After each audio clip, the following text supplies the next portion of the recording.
back, everyone. Welcome back to another day, another month, another edition here of the Enki Epic Pro Series number 6. Hi, your monthly dose of all things StarCraft. Here we go. We are here. We have returned, and it has been far too long. It's been far too long here since our last Pro Series. For those that are curious, this is a monthly showmatch series. Every single month there is a new Enki Pro Series, and this is specifically the Enki Epic Pro Series.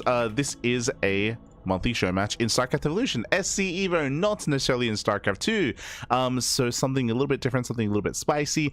It has been actually a while since we've covered some StarCraft Evolution, so not gonna lie, I'm a little bit out of practice. I'm a little bit out of it, not gonna lie, a little bit out of loop. I mean, there's not really much that's been going on with StarCraft Evolution. If you remember, we did discuss about how they were working on a PTR, they were working on a big patch, but they then had to kind of like scrap a lot of it because of the change, because of the patch to the base SC2 game, right? With the most recent change, with the change to Storm, with the change to Ghost, with all these changes occurring in the base game, SC Evo likewise has to take that into consideration in balancing and changing and adapting their own format as well.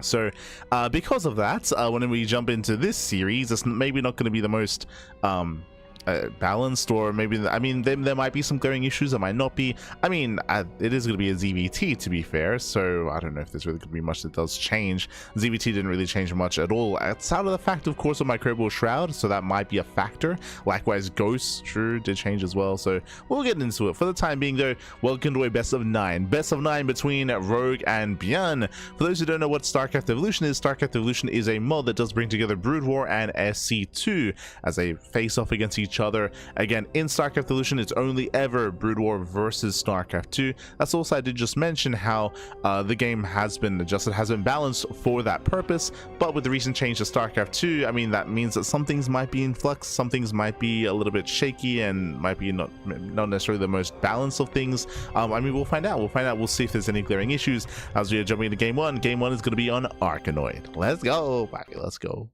Oh, never mind. The game just crashed, baby. Oh no. Un momento. I have been having some display issues recently. Basically, I was smart and I updated my drivers. Never update your drivers.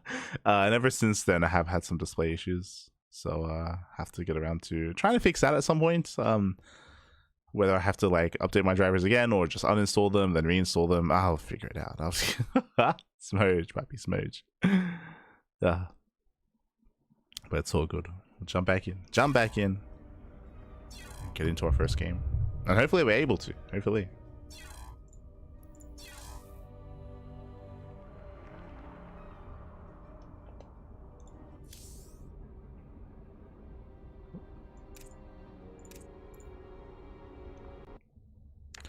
Ooh, that is not good. Hi. Huh. Well then, I cannot open the game.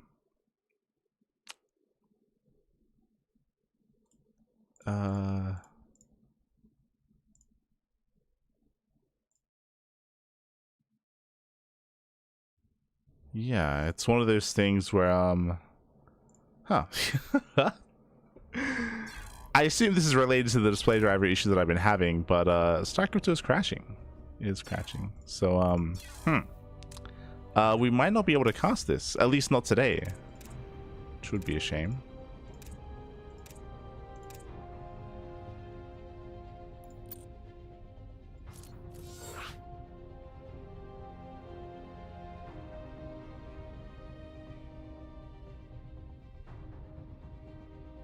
Would be a shame.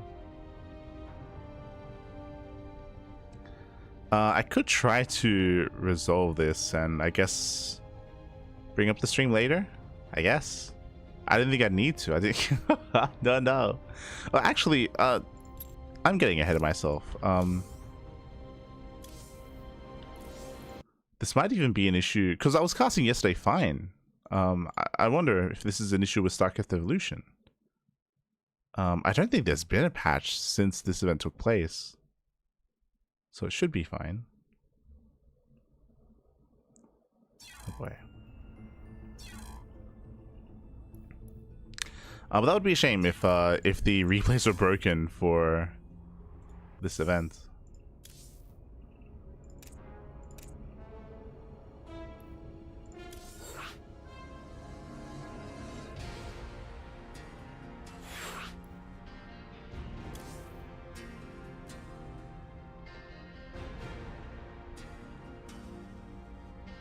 Oh, what if I do this?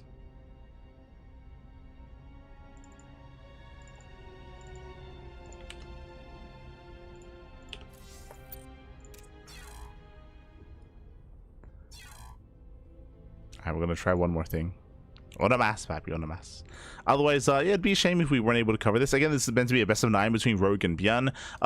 Rogue, he's a little bit less experienced with when it comes to StarCraft Evolution, but has likewise recently been indulging.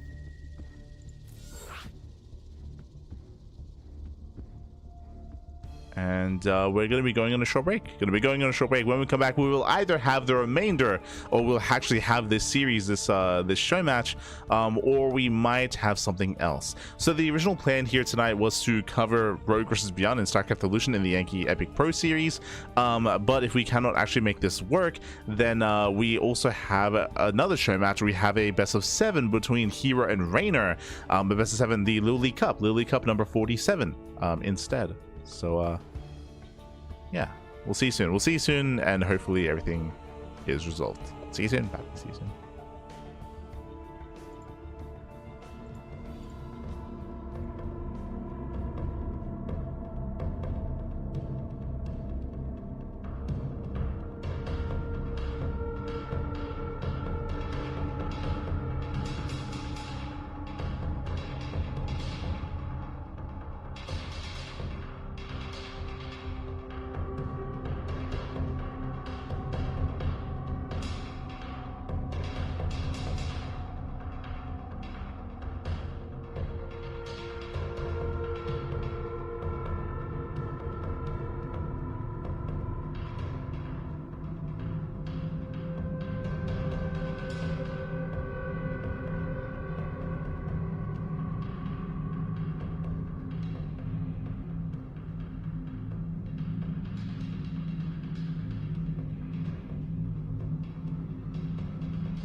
And welcome back, everyone. Welcome back. Whew, I do apologize for the shaky start, but we have returned. We have returned here with the Enki Epic Pro Series number 6. Welcome back. This is a monthly tournament featuring StarCraft Evolution. Also, a big shout out to for Jimmy. Jimmy, thank you so much for the raid. Hope you had a great stream. Hope you had a great ladder session. Welcome, welcome, one and all. Bienvenidos as we are jumping into our best of 9. Unfortunately, the first game seems to have been bugged. So unfortunately we can't quite get into game 1. I can tell you the result though. ByuN did take the game 1-0, and now we can jump into game 2 onwards, hopefully without too much issue. Let's go as we are getting ready to jump into Rogue versus ByuN. Oh boy, and again, it is going to be a best of 9. Best of 9. The way this format works here is that the loser will be able to decide whether they stick with SE2 or if they switch to Brood War. If they do switch back and forth, it is up to our Zerg player to decide. Let's go. As we're going to be loading into Kion or Kione. Kion, a map that I'm very unfamiliar with. I've never cast on this map before. Okay, let's go. It's going to be first. As spawning in the top left-hand corner of Kion, we have the Teal Zerg player, himself, down in the series, opting to stick with Brood War Zerg. It is Rogue. Okay. And spawning in the bottom right-hand corner, we have the purple Terran player. We have the South Korean Terran representing Shopify Rebellion. It is ByuN. Here we go, and I need a moment here. Now, I would imagine that this is a ported Brood War map. That's typically what is done in StarCraft Evolution. Let's figure out what the hell's going on. So we do have a pseudo pocket base here on the left-hand side with mineral patches that have to be worked through to gain access to this expansion. Looks like a very secure base. Yes, there is a pathway in, but oh, actually, I think I've seen this map before. Yeah. So we do have these quote-unquote mineral walls. I believe, can workers go through them, or like I can't quite recall here how this works, but there are 2 bases here bottom left and 2 bases top right as well, with pseudo walls here to delay said kind of pathway into the expansions. Looks like you can knock down these towers and actually create an opening. There's a ramp coming into that natural base as well. Heading on over here, looks like we have a very wide natural that can become even wider. Jesus, a very open natural base. Coming into a very far away third. Hold on. So we do have an entrance here on the right hand side to get into the natural. Likewise, only one. Oh, we have like a pocket third. Okay. We have like a pseudo pocket third base, so like natural into third base, only one entrance. This looks like a very secure, for the most part, really secure 3-base setup. I say for the most part. There is a Zelnaga tower here that your opponent can use to actually scout you, which is interesting.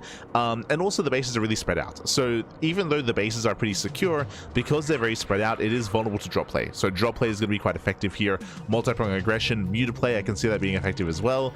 So there are forms of harassment that can work nicely, but when it comes to main pushes, I can see that struggling here on a Kion, especially considering, of course, the change of StarCraft Evolution, which is there is a mischance if you fight up into high ground. So this high ground, this mass amount of high ground is a massive advantage here, a massive defensive advantage to allow you to secure yourself on 3 bases. Okay, interesting. Outside of the 3-base setup, we do have some corner bases here towards the top side. I don't know if these bases will ever really come into play. We have some center expansions, some center gold bases, interesting, which are also looking to be quite abusable as they can be attacked from the other side of the cliff face. There are speed zones right outside as well to be able to harass, to be able to rotate. Interesting useless speed zones, might I add. And yeah, we even have destructible towers. We have rocks. We have more rocks. Interesting. It's an interesting map for sure. Is interesting. Jimmy. get some rest, Patty. Get some rest. Buenas noches. Buenas noches.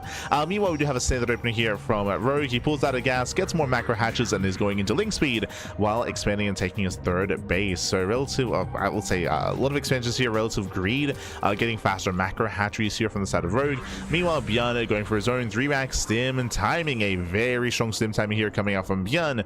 We'll see if Rogue can keep up. Remember, as the Brood War Zerg player, Rogue, he has no banelings. He has no roaches. Defending against these early sim timings can be very, very difficult with purely Ling Hydra.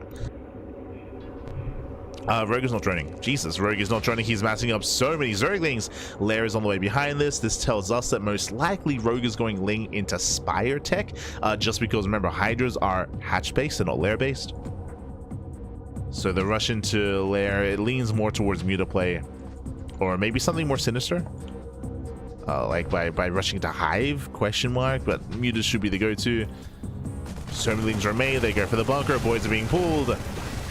And so far, nice use of the boys. They do protect the Marines. And without a very nice hold here, losing 2 SCVs, Rogue falls behind. Rogue does take a massive loss early on. That was 16 Lings for 2 SCVs. Ay, ay, ay. We spoke earlier just how inefficient or how difficult it is to deal with Bio here with pure Ling, and you saw it then and there. There's no use of Banelings, of course. Very nice defensive setup, and it is in fact going to be Hydra. So it's going to be Lair into Hydra then, in towards, I would imagine, Lurker tech. Otherwise, why rush into Lair so quickly? So we'll see if the plan is to get into Lurkers.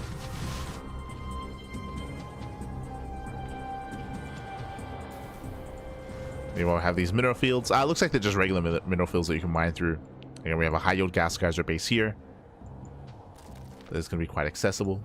Buenas, my friends. Buenos dias, buenos dias. And yep, we were curious, are we going to be rushing into Lurkers? The answer is yes. So now it makes sense why we rushed into the fast lair into the gases, in towards Lurker tech. Is all lined up. And this will allow Rogue to have a defense. Meanwhile, ByuN Stim is now done, but he is waiting for the rest of his upgrades, waiting for +1, waiting for combat shields, waiting for everything else to kick in before pushing. I can see this third base being really secure as well. Like, again, it's such a narrow kind of alleyway here. Like, in general, all of these bases look really solid. And I can see Rogue having a really hard time harassing. I mentioned earlier, like, Muta play, but he's playing Lurker Hydra. So this looks like a really strong map for Terran. But we'll see. As here comes our first move out. Lurker tech is now done. We have our double Evo chambers, and here comes the first wave of Lurkers. 3 Lurkers morphing in. We have a Spine Crawler. We have a Sunken Colony here on the high ground. ByuN is pushing. The Lurkers, they're not ready yet. And we'll see if ByuN can break that spine. We'll see if he tries to. Interesting scan. Move up the ramp. Lurkers are getting in position. Good, he gets one. He gets one Lurker. He respects it. Gets a colony.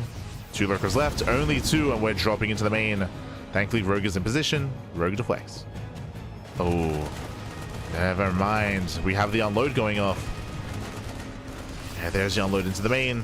There are plenty of Zerglings though. ByuN will trade efficiently. Oh, does stick around too long. Yeah, sticks around a little bit too long. Bleeds out extra Marines.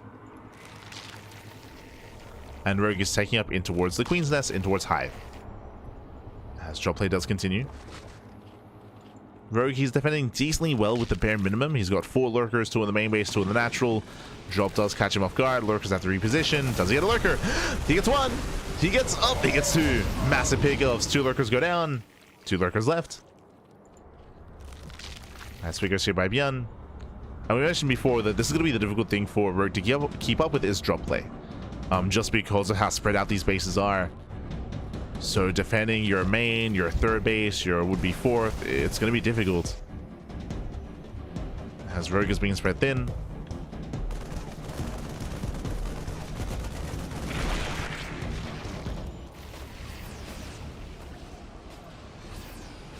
Yeah, goes for the other unload. Someone trades against the Lings.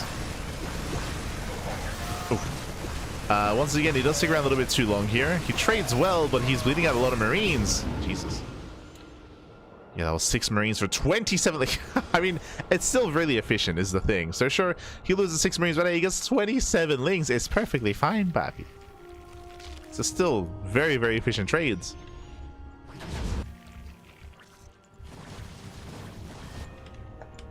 Yeah, I feel like on Kion, I feel like you have to go Spire, right?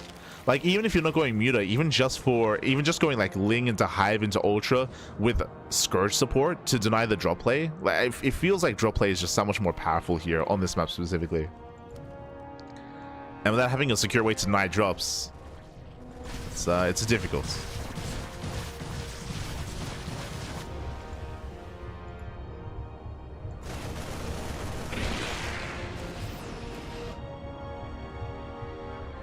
Meanwhile, queens are on the way. We're researching spawn broodlings. Okay, let's go. The queens are amassing. Bearing in mind, for those that maybe don't watch much StarCraft Evolution, queens are very different units here in Brood War. Meanwhile, nice trades against the Lings once again. Hydras have started stepping in. Can they get one of the medevacs? They cannot. The Bio Army does them away. Queens are slowly gathering that energy. Queens, honestly, they're quite amazing here, but before we get into the queen production or the queens and what they can do, tanks take siege up. Remember, tanks do have a miss chance, but that's still going to be 4 tanks within range of the mineral line, or 3 tanks within range. So still a real position, drop into the mineral line, and Rogue, he cannot defend this. Oh, he's coming in from behind. Let's go. Actually, never mind. Going for the counter attack. He gets one. Oh no! Oh, gets one. Gets 2. 2 full dynamics go down. Very nice. We got hit by Rogue. Very nice. And the tanks are exposed. Here comes the surround. Oh no, he just keeps going for the counter attack instead. He's going for the base trade. And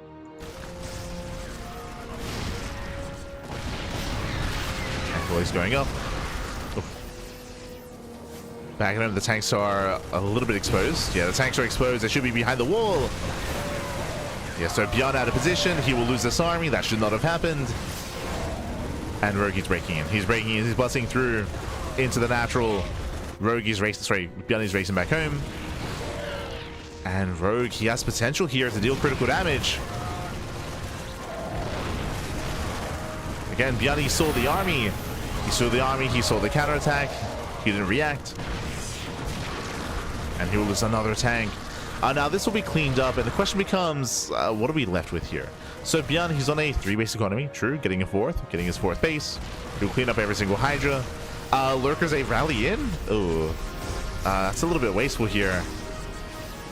As the Lurkers, they might get a tank, get a force friendly fire. Rogue, he has 0 Lurkers left. 0 Lurkers. But with the Queen support, I mean, hey, he can break through that siege line, true.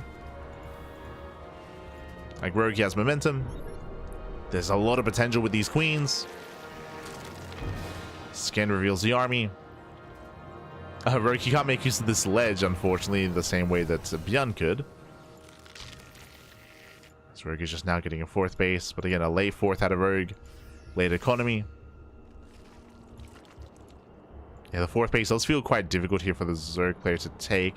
But again, like, at least if he can keep ByuN busy at home, then drop play won't be an issue, right? It won't be a problem. Queens, they can ensnare. They can spawn broodlings. Oh, boys are being pulled.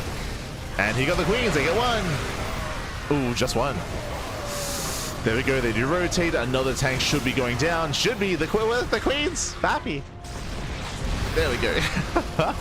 So some awkward control there from Rogue when it comes to the spawn broodlings. The queen's a little bit lackluster there, lacking energy actually, so a little bit mistimed, and ByuN holds. This hold is crazy. Basically, Rogue was premature. Rogue was premature. Even now, he doesn't have enough energy for spawn broodlings. It takes a lot of energy here. So Rogue was premature. He had, what, 5, 6, 7 queens? But he only got 2 spawn broodlings off and only really 1 on time.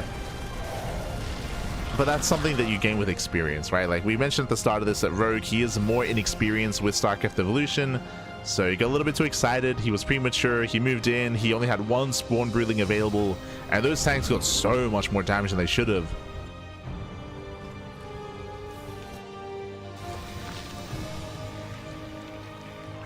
Like even now, he doesn't have enough. So ByuN holds. Johnny holds on. I'm sure ByuN as well, he's like, oh, thank God. Thank God the queens had no energy back. True, true. Ensnare just got researched as well. This also looks like an oversight. It looks like Rogue was unaware that Ensnare had to be researched.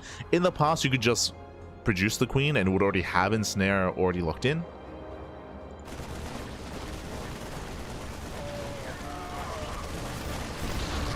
I see someone in the chat. Live question mark, replays question mark. If you look at the stream title, I believe it should say in the title of the Twitch stream.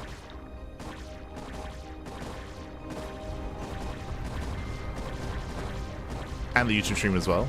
Oh no, Enki! No! Come back to us, man. Come back to us. CC does go down, so nice snipe here from roRO. It denies the 4th base. And this has been a very shaky game. Very shaky here for both players. ByuN being caught out of position against the counterattack. roRO attacking pre-spawn broodling.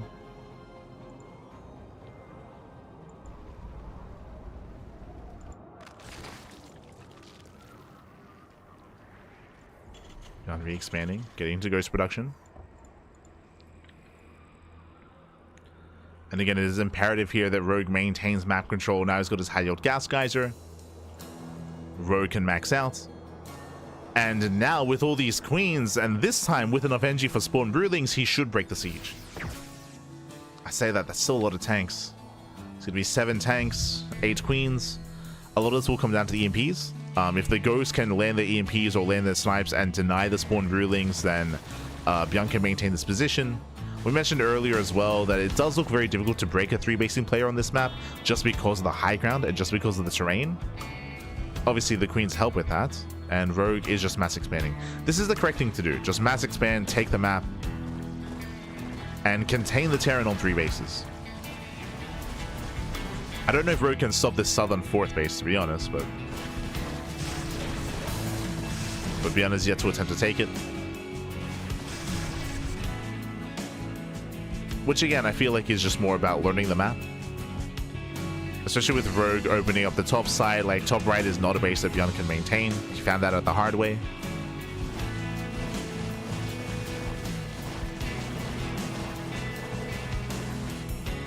Meanwhile, Consume is being researched, getting into defilers, perfecting his army.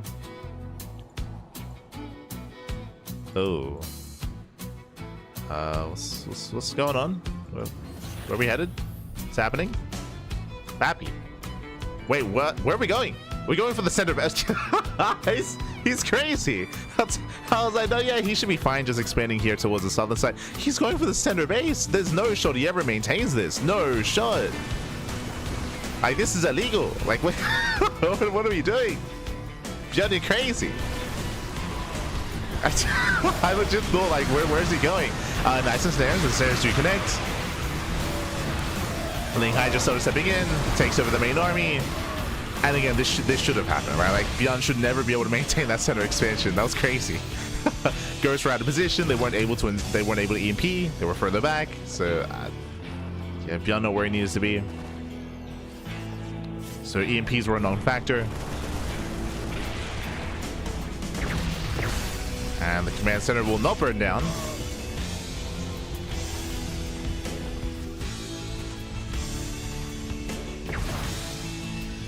Like, Pappy, we don't have to be fighting for this. What's going on? Hi. We got some decent pipes, and Snare does connect. But there's not enough support for the Hydras. Yeah, not enough support for Worthlings. Ooh, brutal move command. Yeah, brutal move command there. Hydras are going down. Ultras are trickling in. The snipes do punish. Oh my god, the speed Ultras do the speed zone. These speed zones are crazy. Or I should say, these speed zones, GG gets called. These speed zones are another reason for the Terran player not to try to take the space, because you're fighting and your opponent just has like a free just road right to your army. Like, this is crazy. Oh my god. GG, well played. roRO ties up the series 1-1. GG. Aye. But it's like it. We're all learning the maps together, including ByuN. It's fine. But GG well played with that. Was tied up 1-1, and we're getting into game 3. We're loading into Sylphid. Let's go.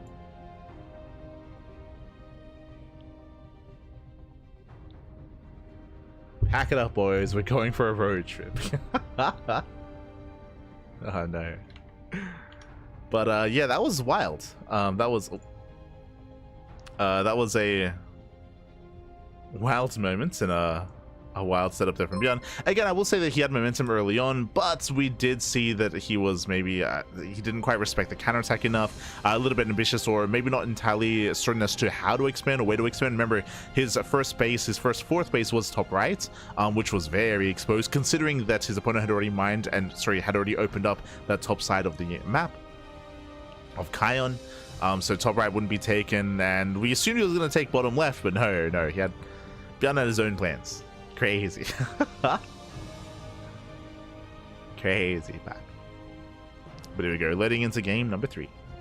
And also, thank you so much, Acres de Cruz. Thank you so much for subscribing with Twitch Prime for 8 months. Thank you, Papi. Thank you. God. Hope you enjoy the content. Hope you enjoy the casting. Hope you enjoy the StarCraft. I do apologize for not being able to cover too much StarCraft Evolution recently, but at least we're able to jump into the Enki Epic Pro Series. And again, I don't think we just haven't really had many StarCraft Evolution tournaments as of late, except for the Chijik tournaments. Remember, there was a Prome tournament, and there was another one. It was Prome and was it Mang Russell? Prome and someone else. That is slipping my mind. Was it Ateshi? Maybe. But there were 2 other semi-pro like Korean players that did host their own events. And Chijik did help sponsor. Mang Russell, yeah, there you go. So Mang Russell had his tournament, and Prome had his tournament as well. But outside of those, and of course we had the Murloc King Chijik event, so we actually had quite a bit of Chijik support for StarCraft Evolution recently. But I think that's all we've really had as of late, outside of this Pro Series, of course, outside of the show match.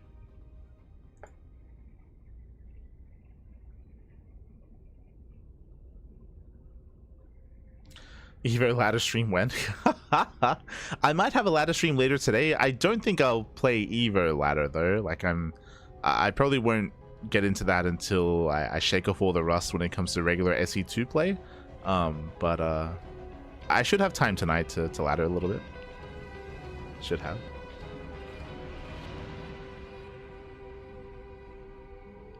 Ladder's in alpha at the moment? Yeah.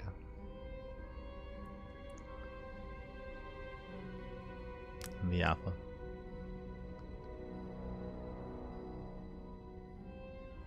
SSG wrestling not necessary. Just give away the MMR. Oh no, Smurge. I've already done that. I think last time I laddered, I think I had like a 3-month break before laddering, and I think I dropped like 400 MMR. Like it was that's crazy. Gotta get it all back. Oh, but here we go. Loading into game number 2. Sorry, no, game number 3 even.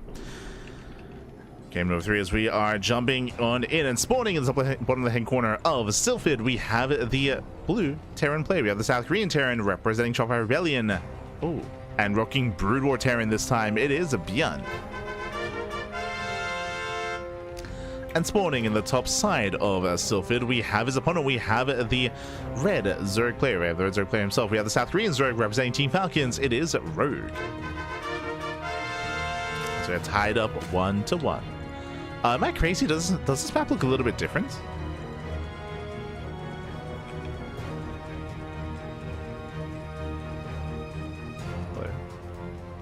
There we go. Like visually, I mean. So now we are going to be expanding. Oh, so I mentioned this earlier. It was a couple of days ago, but I updated my drivers, and I think they like reset some of my settings in StarCraft, and it looks like I have like extra shading settings or something. Like I like this. It feels like there's maybe like a little bit more detail, a little bit more shading that I'm used to. So I'll have to try to fix that. But I think my settings were reset. Look, yeah, it does look brighter as well. Yeah, it looks brighter in some areas, and it looks like there's more shade in others. But it does look brighter for sure.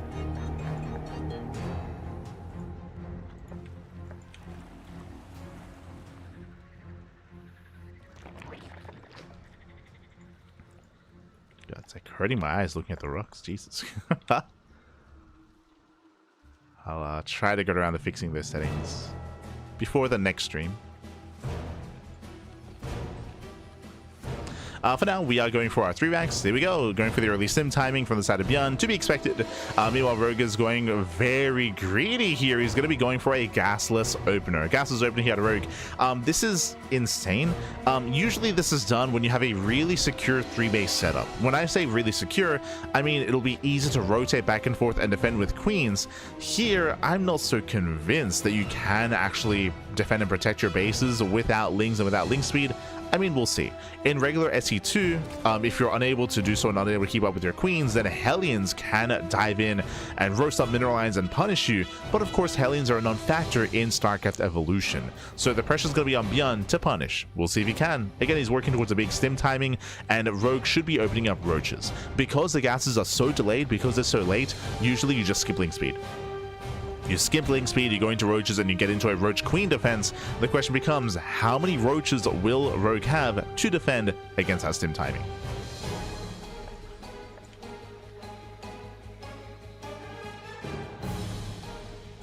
Here we go.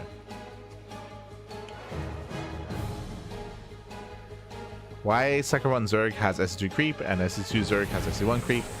Well, shout out to Caprilu Cats in the chats. I guess it's just like a visual thing, depending on the map itself. All good. So we go, stim is halfway done. Yo, the nostalgia from hearing the guys scream. Let's go. Double scans does reveal the roach warren, does reveal the gases being taken, reveals lack of link speed as well. So ByuN is now fully aware of the build of choice of Rogue. He knows what he's up against, and again, the roaches are slowly amassing. And it does seem like Rogue should have enough to defend. Rogue has got 4 roaches currently. He will be losing some overlords, but he does see the mass bio army. He's aware. A supply block. Oh, is supply blocked. 3 overlords on the way. Now is not the time. We need roaches here and now. Here comes ByuN. Here comes ByuN. So far, 4, soon to be 8 roaches. Rogue still supply block, just now breaking out. But again, it's close, but it looks like it may still be enough. It may still be enough for Rogue to defend, as the queens should be coming together, ideally. So far, 8 roaches, soon to be 10. 10 roaches, and Rogue is droning. Very, very confident. Very confident play there by Rogue to drone up in the face of this timing. Here comes the stim. He gets 1. He gets 2. He's going to get up to 4. 4 roaches go down. There's 5 roaches left. Couple more trickle in. And Rogue got away with it. Rogue got away with it. He's getting up to full 3-way saturation. Again, very greedy build here by Rogue, but he does not get punished. As we mentioned, the way to punish this, at least in SE2, is to outposition roaches, outposition the queens, and get into mineral lines and roast them up with your Hellions. That's a non-factor here. Instead, ByuN was going for a frontal push, and that is what roaches are ideal against. So Rogue, he defends, he deflects. Rogue coming into this is in a better position. Behind this, ByuN is taking up, getting into his own bio tank. Now, thankfully, ByuN didn't lose too much of his bio. He lost 6 marines for 4 roaches. Like, okay, not the best trades he's looking for, really. Scans, sees the concave. ByuN knows he cannot push in. He will get a couple of tumors. He gets 1, he gets 3. 3 tumors. 1 of them being active. ByuN pulls away, building up more bio.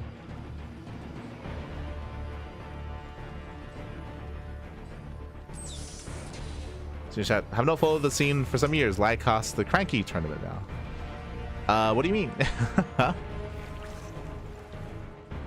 Do you mean Crank's his invitational tournament? We did cost that. Did cost that last week. Otherwise, I always cost on the CranKy Ducklings.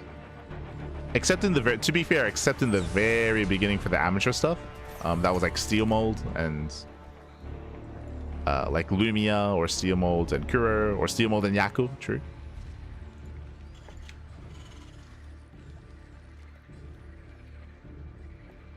But not entirely certain what you mean.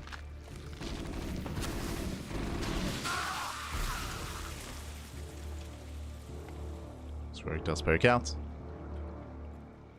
We have science vessels on the horizon. Oh, right. I forgot. We do have some new visual updates to upgrades. To the upgrade add-on. Oh, sorry, the upgrade icons. I think this is the first time I'm casting with seeing this. I think that's just +1 armor. I have to get used to the new visuals. Gotta get used to it.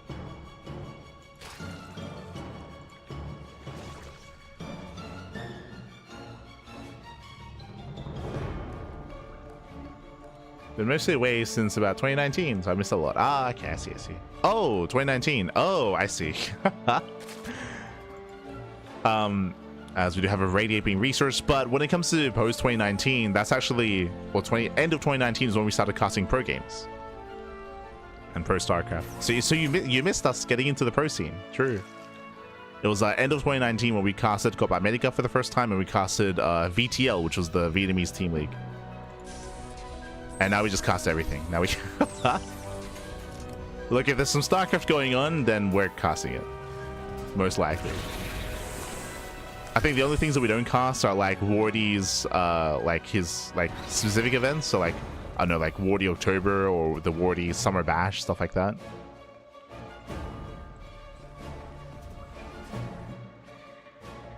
But unironically, we cast like maybe 80% of tournaments in StarCraft now. We think like around that. I think that's actually accurate.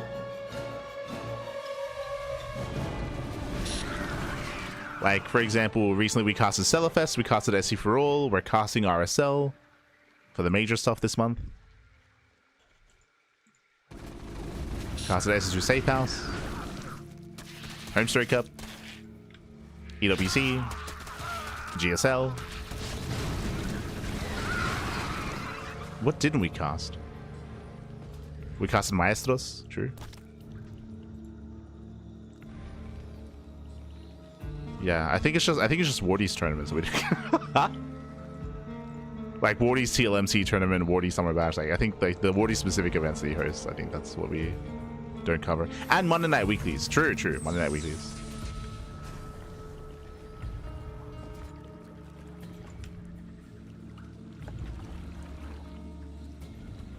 For now, though, ByuN, he's setting up on 3 bases, turtling up as hard as he can. Rogue with the power of Vipers, as his hive is complete, he should be able to break through. So far, no spellcasters, no Vipers.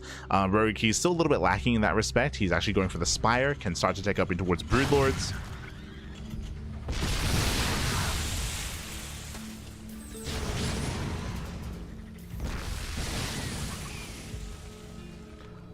Wardy still Wardy? Yes, yes.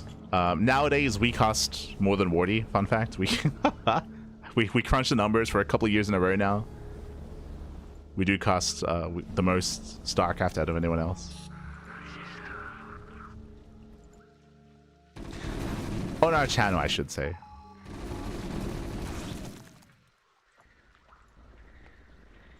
There are instances where Wardy does like production or observing for like EPT. Or costs on the EPT channel.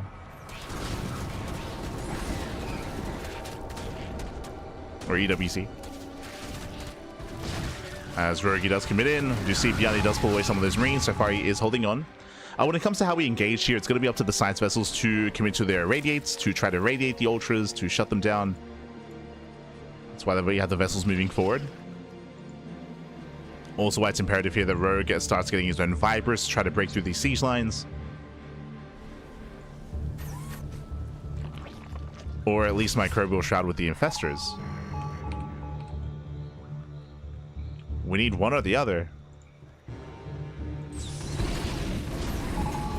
As ByuN is getting into 3-3.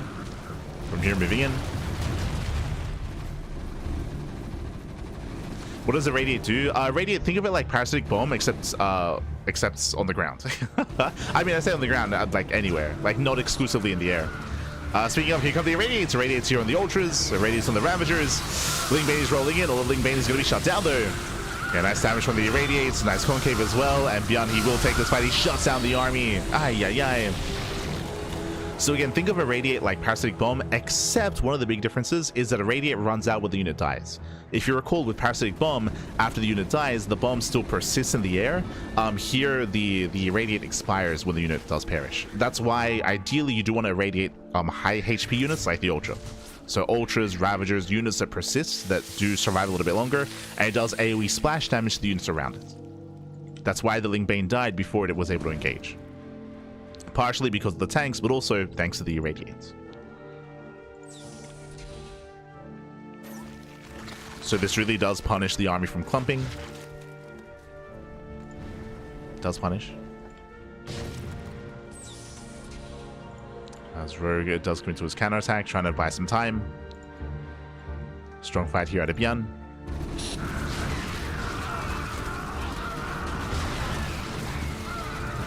And my assumption, especially with +1 range here, we'll see if roRO does try to go into Broodlord tech or just commit into Corruptors. Regardless, anti-air will help, so we can try to zone away those science vessels. We can try to zone away.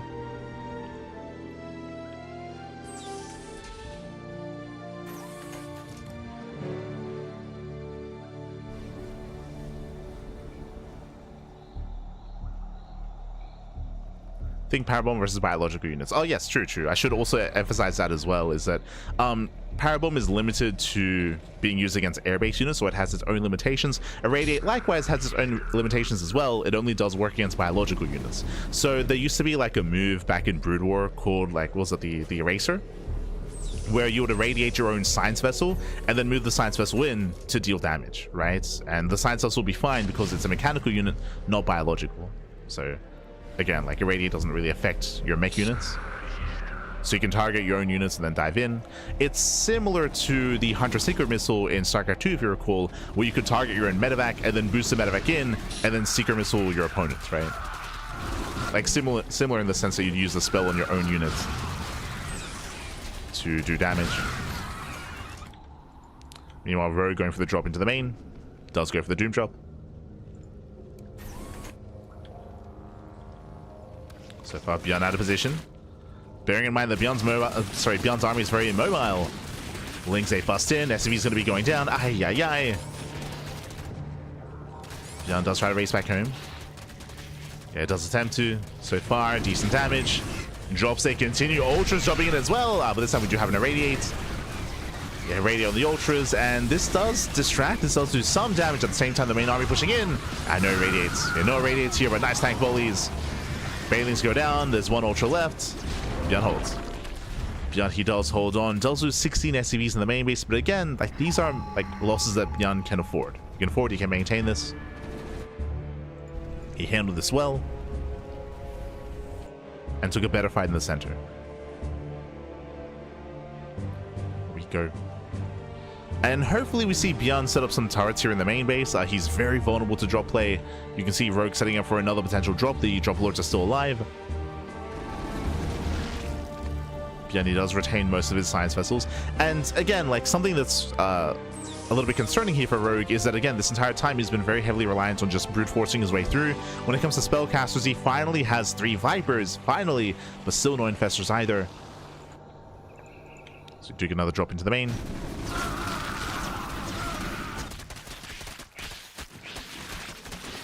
Does come in.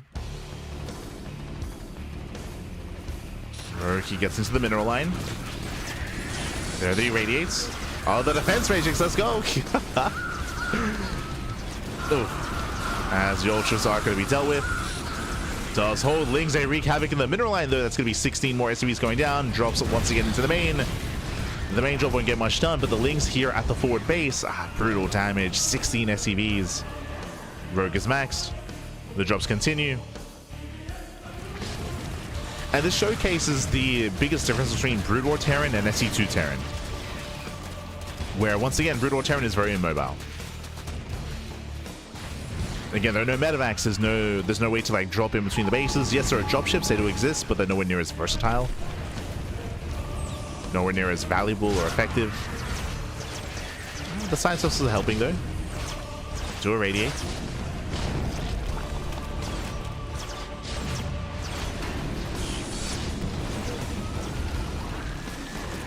Down both Ultras, laying around by once again towards the top side. This time ByuN is ready for it, so this time he's in position.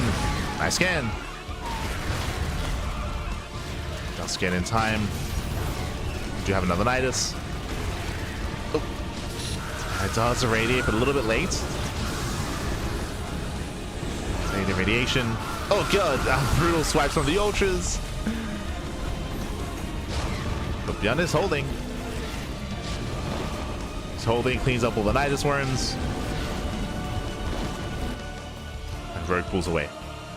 Now again, he has been retaining these Vipers. He still does not have a Greater Spire, so he's still just going for pure Lingbane Ultra. Still just trying to brute force his way and just force his way into one of these spaces. The big concern here is if he takes one bad fight, then ByuN can counterattack. And I don't know if there's really going to be much to stop him. Here we go, another link drop. Another drop into the main. Irradiate on the Corruptors. Drop is coming in once again for what, the 5th time? It's okay. The drops continue, Pappy. Let's go. Gets one. There are production, there's at least the production to defend. So let's have that rally. You know, one of these days we'll get some turrets here. One of these. One of these days. Oof. As finally this is getting out of hand. Now we have the Nidus Worm. Ultras are filing in. Where the irradiates? No. Yeah, vessels are out of position. He wasn't expecting the Nidus. And this is getting out of hand. This is now getting out of hand here. More production buildings falling. Forcing ByuN out of position.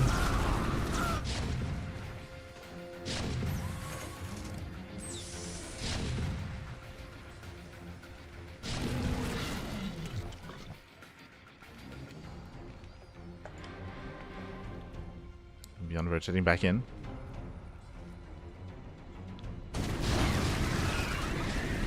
Oh.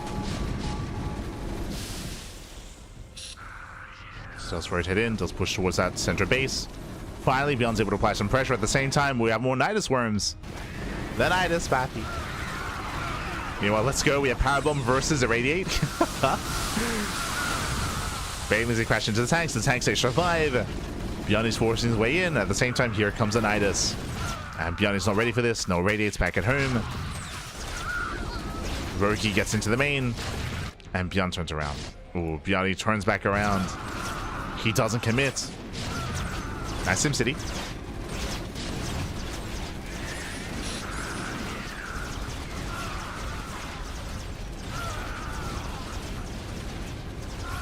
And turns around, does clean up some of these ultras.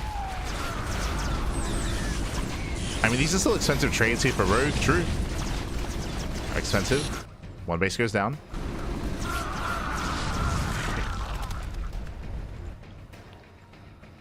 Base does full. Rogue, he's burning through his bank.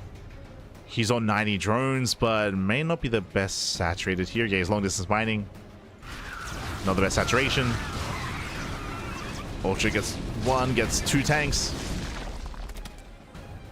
But Rogue, again, he's burning through that bank.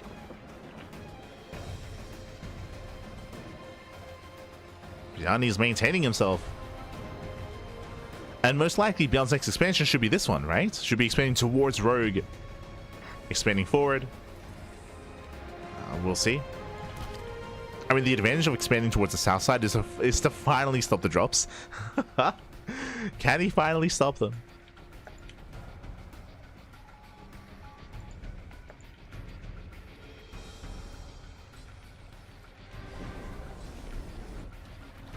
Rogue is taking more bases. I mean, there's pros and cons, right? It's like with ByuN pushing further here into this top base, he's pushing towards the heart of the tech, right? True.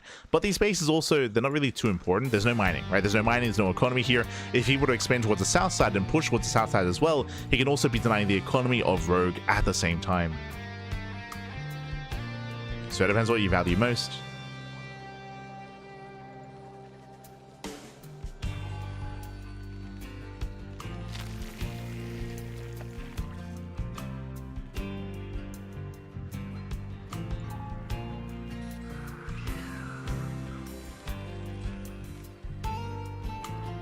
In. Scan reveals the southern bases. ByuN is now somewhat aware. He wasn't aware of the expansions earlier. Does explain it.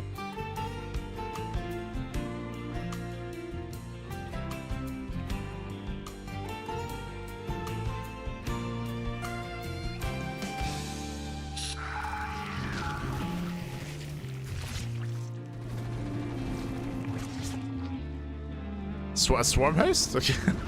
Okay. We have Swarm host on the way for Rogue. Interesting.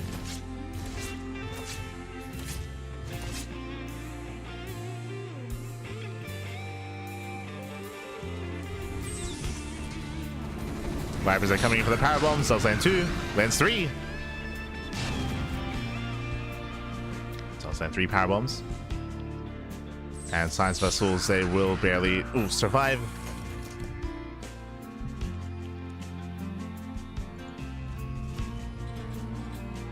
So we did have a drop towards the top side. Link drop into the main base once again. And we did mention before that this base didn't make the most sense for ByuN to expand to next. So again, he's slowly pushing towards the bases of Rogue with its expansions. At a certain point, it might just be wise to just abandon his own main and bring his production closer to his actual expansions.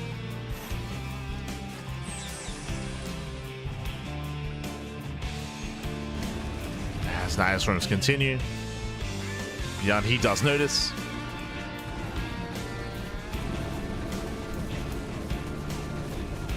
So do we finally irradiate the overlords? As ByuN, he does scout the expansion. It rotates. It does rotate over.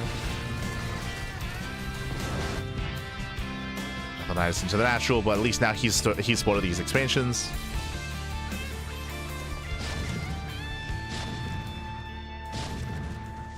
I know it's the locust waves. Locust waves are getting out of hand. Jesus, it's a lot of tanks. It's 30 tanks. 30 tanks in total. There we go. We have an irradiate on one of the Vipers. Irradiates on the Ultras. Ling Bane is rushing in. When the Bio Army is getting caught out. Let's get the hell out of here. Has to pull away. Does pull away in time. Oh no! ByuN! He was killing his own Marines. Be careful with the irradiate, Pappy. Be careful. Okay, he's trying to go for the eraser here. He's trying to irradiate the Lings. And he will be able to. Cleans up the Ling Bane. Local save once again. Takes out another expansion. And finally, ByuN dealing some economic damage. Gets 30 SC, 30 drones. 30 drones go down. ByuN, he can take down both these hatcheries and take these expansions as well. Radiates into the mineral line. He doesn't quite notice so regarding the burrow. Races back. Races back to defend. Radiates on the Ultras. It's a lot of tanks falling. Yeah, there's not enough Marines. There's not enough buffer here. So many tanks go down. And is that too much? Do we have too many losses here? Tanks are bleeding out. Local saves continue.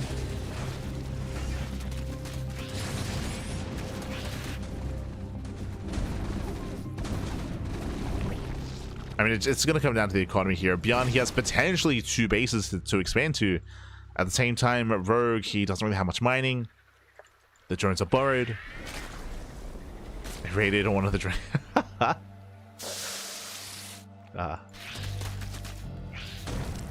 As you saw there, radiates if you irradiate the units. If the other units are borrowed, it doesn't quite affect them.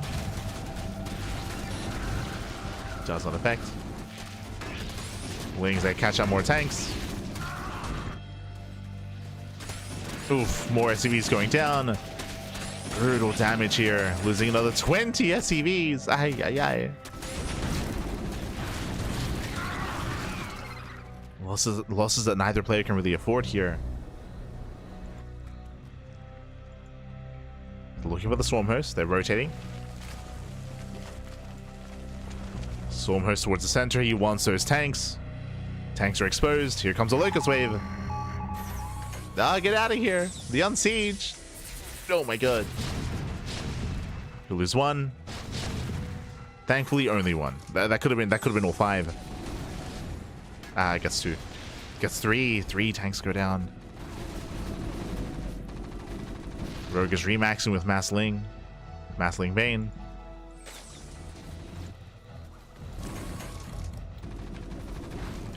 Where are the science vessels? Oh, they do find the swarmers. Okay. Swarmers get found. We just irradiate everything. The massive radiate. A little bit overkill as the swarmers are clumping anyway. So a little bit overkill, but the swarmers, they finally get hunted down. 1, 2 science vessels fall. Oof. Yeah, the science vessels are exposed. Losing 3 science vessels, losing 4. 4 vessels go down. Expensive trades there for ByuN. So here comes the Ling Bane. Rushing on in, collapsing on the tanks. Forcing friendly fire. ByuN is trying to hold on.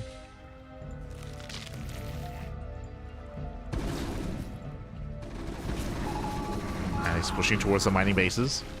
There's still more Ling Bane available. Does have 1 irradiate. There it is. Irradiate on the mailings. And not ideal. And Rogue, it looks like he should clean this up. Shuts down the Marines. The tanks are exposed. They're on their own. He wants them. He gets them. GG gets called. ByuN, he runs out of steam. And Rogue, he will take game number 3, taking a 2-1 lead in the series. GG. Ooh, GG, well played. Rogue, he does take a 2-1 lead here. Again, ByuN, there were some moments here that were really brutal, specifically the drop play, right? We saw, what, 3, 4, 5, 6 times Doom drops or drop alerts into the main base over and over again. Unfortunately, most of the time there wasn't anything in position. There were no turrets either, and ByuN was abusing that main base so often. Likewise, we saw that ByuN, I mean, outside of that, he was taking some better fights, taking some better trades. It took him a long time to recognize that southern bases were being taken, so it took him a long time to try to punish the economy of Rogue. Once he did realize, he did punish, he knocked down hatcheries, but took a long time for that to happen, unfortunately. Likewise, Rogue, he was being very active, very aggressive. You could argue he was being a little bit inefficient by sticking with Ling Bane Ultra for so long, but eventually it was worthwhile. Eventually, the greater economy, the greater base count was worth it. GG, well played. With that, Rogue takes a lead, and now we're jumping into game number 4, going to be loading into Pylon. Let's go. Let us go.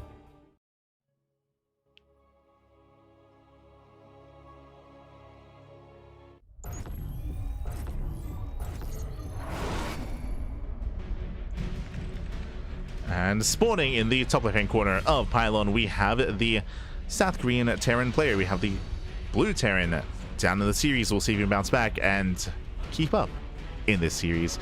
For Shopify, it is ByuN, the SC2 Terran player.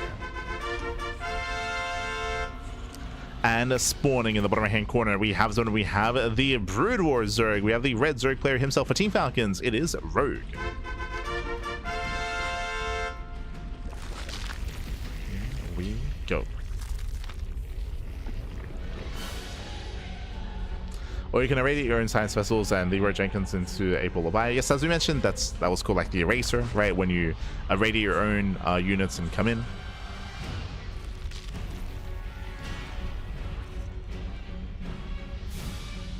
As we were comparing that to Hunter Seeker Missile before that. Or an SE2. Another. Now we are going to be settling in, and welcome on to Pylon. Pylon is one of the more aggressive maps in the map pool, much more aggressive, smaller as well, shorter rush distance. Aggression is favored quite heavily, and we'll see how our players do adjust. Already we see a different opener. So we have our hatch gas pool, no crazy gasless style here out of Rogue. I mean, playing a different race. Meanwhile, ByuN going for his own standard opener as well. And we'll see if ByuN goes for a 3 racks again. We'll see if he goes for an earlier push, an earlier timing. If he gets into a 3 base all in 8 racks, which I feel like will be quite favored on this map, especially against Brood War Zerg. But we'll see. Meanwhile, Link Speed is on the way. Rogue, he does pull out of gas. Pulls out for the time being. Previously, we saw Rogue try to rush into Lurker Tech. We saw that on Kion. It was fast layer into fast lurkers. We'll see if he's willing to do that again. We'll see if he's willing to go into Aspire Tech instead. Show us what you got. Show us, Pappy. Show us.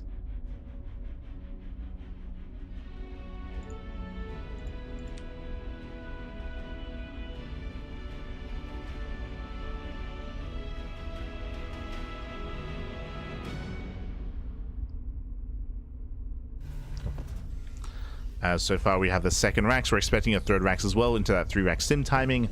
We saw this last time that ByuN did play ByuN, or did play SE2 Terran, but this time no, it's going to be a 2-1-1 instead. Okay, you have my attention. So he's going for the 2-1-1. This will be around a 5-minute timing here with Stim, 16 Marines, and 2 Medivacs. A very strong Stim timing here out of our Terran player, and we'll see if Rogue can prepare in time. Now Rogue, he does scout with the Overlord. Sorry, Lings, they get in. Oh, that should not have happened. They bust into the main base. They get 1 SCV, but it's not about the damage. It's about the scouting. As he gets full confirmation of as to the build, as to the 2-1-1, he knows. So big scout here for Rogue.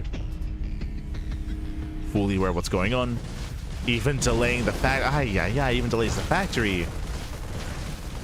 Factory is delayed. 3 SCVs go down. Mining is denied, and this is heavily delaying the timing here, giving Rogue more time, giving him more breathing room, and he's going into Hydras. Lair is on the way. Hydras looks like the same build. It looks like Lurkers. Remember, Hydra tech is hatch based, so the Lair should be to rush into Lurkers as quickly as possible. And because of all this damage, I do see Lurkers being done in time. Yeah, Lings, they collapse in. They trade. ByuN is stuck on 1 expansion.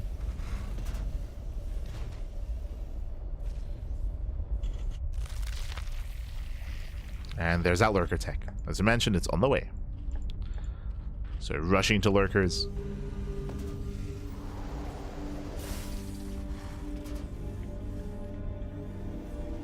And what was meant to be a strong Stim timing at this point, I mean, it's kind of lost a lot of its legs. He's lost a lot of steam.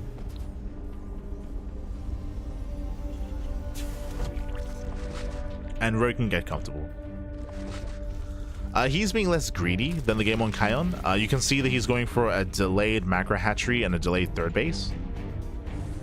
So Rogue, he's still respecting this push quite a bit from ByuN. So delayed hatcheries out of Rogue. Building up his Hydras, building up his Lurkers. And Rogue is being proactive. And again, ByuN, he should already be on the way. Like, when it comes to a standard 2-1-1, he should already be making his way across the map by now.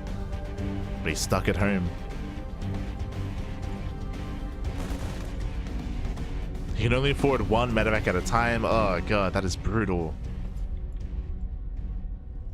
Now making a second. He was supply blocked. And here come the Lunkers. Rogue, he's going for the kill.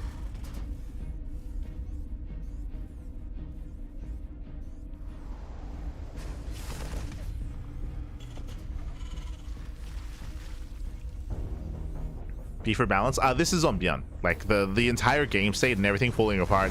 That was on ByuN leaving the door open. Like that's just what it came down to. Like the door was open. ByuN, he pulled a hero. He pulled a hero back.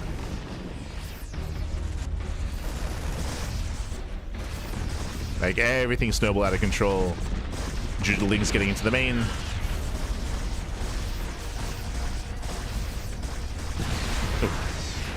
Keeper goes down. Lurkers are waddling in. And Rogue commits. Yeah, the boys are being pulled. Boys are being pulled. Tanks exposed. Lurker shots they pop up. And Rogue will break the natural.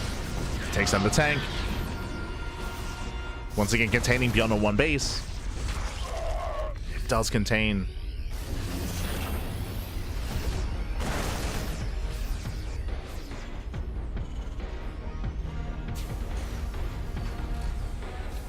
And again, ByuN is going to have to tighten up coming into the rest of these games in the series. We got to tighten up back.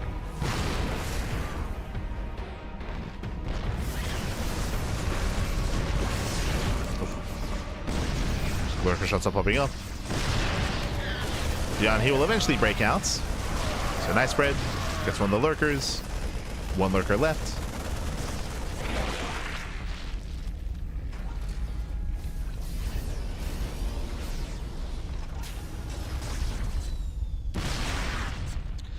Now, something that's really helping ByuN here, this is a 2-base all-in. We did mention Rogue, he never got a macro hatch, and he never got a 3rd base. He totally could, by the way. Like, he can just expand and drone. He's choosing not to. So, suddenly Rogue not killing ByuN here and Rogue not containing ByuN on one base any longer. ByuN is still in this game. He's still very much so in this game. I mentioned earlier that that ByuN's predicament here was on ByuN. That is true. Now I can say the same for Rogue. As Rogue, he put himself all in. He forced himself all in. And the all-in has failed. And now we have a back and forth. ByuN goes for his drops. Rogue, he's now taking the third base. This is a very late third base for Rogue. It may even be worth double expanding at this point.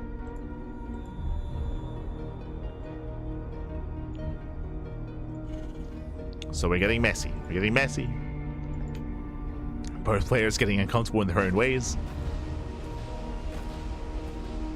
Rogue rushing into the Queen's Nest.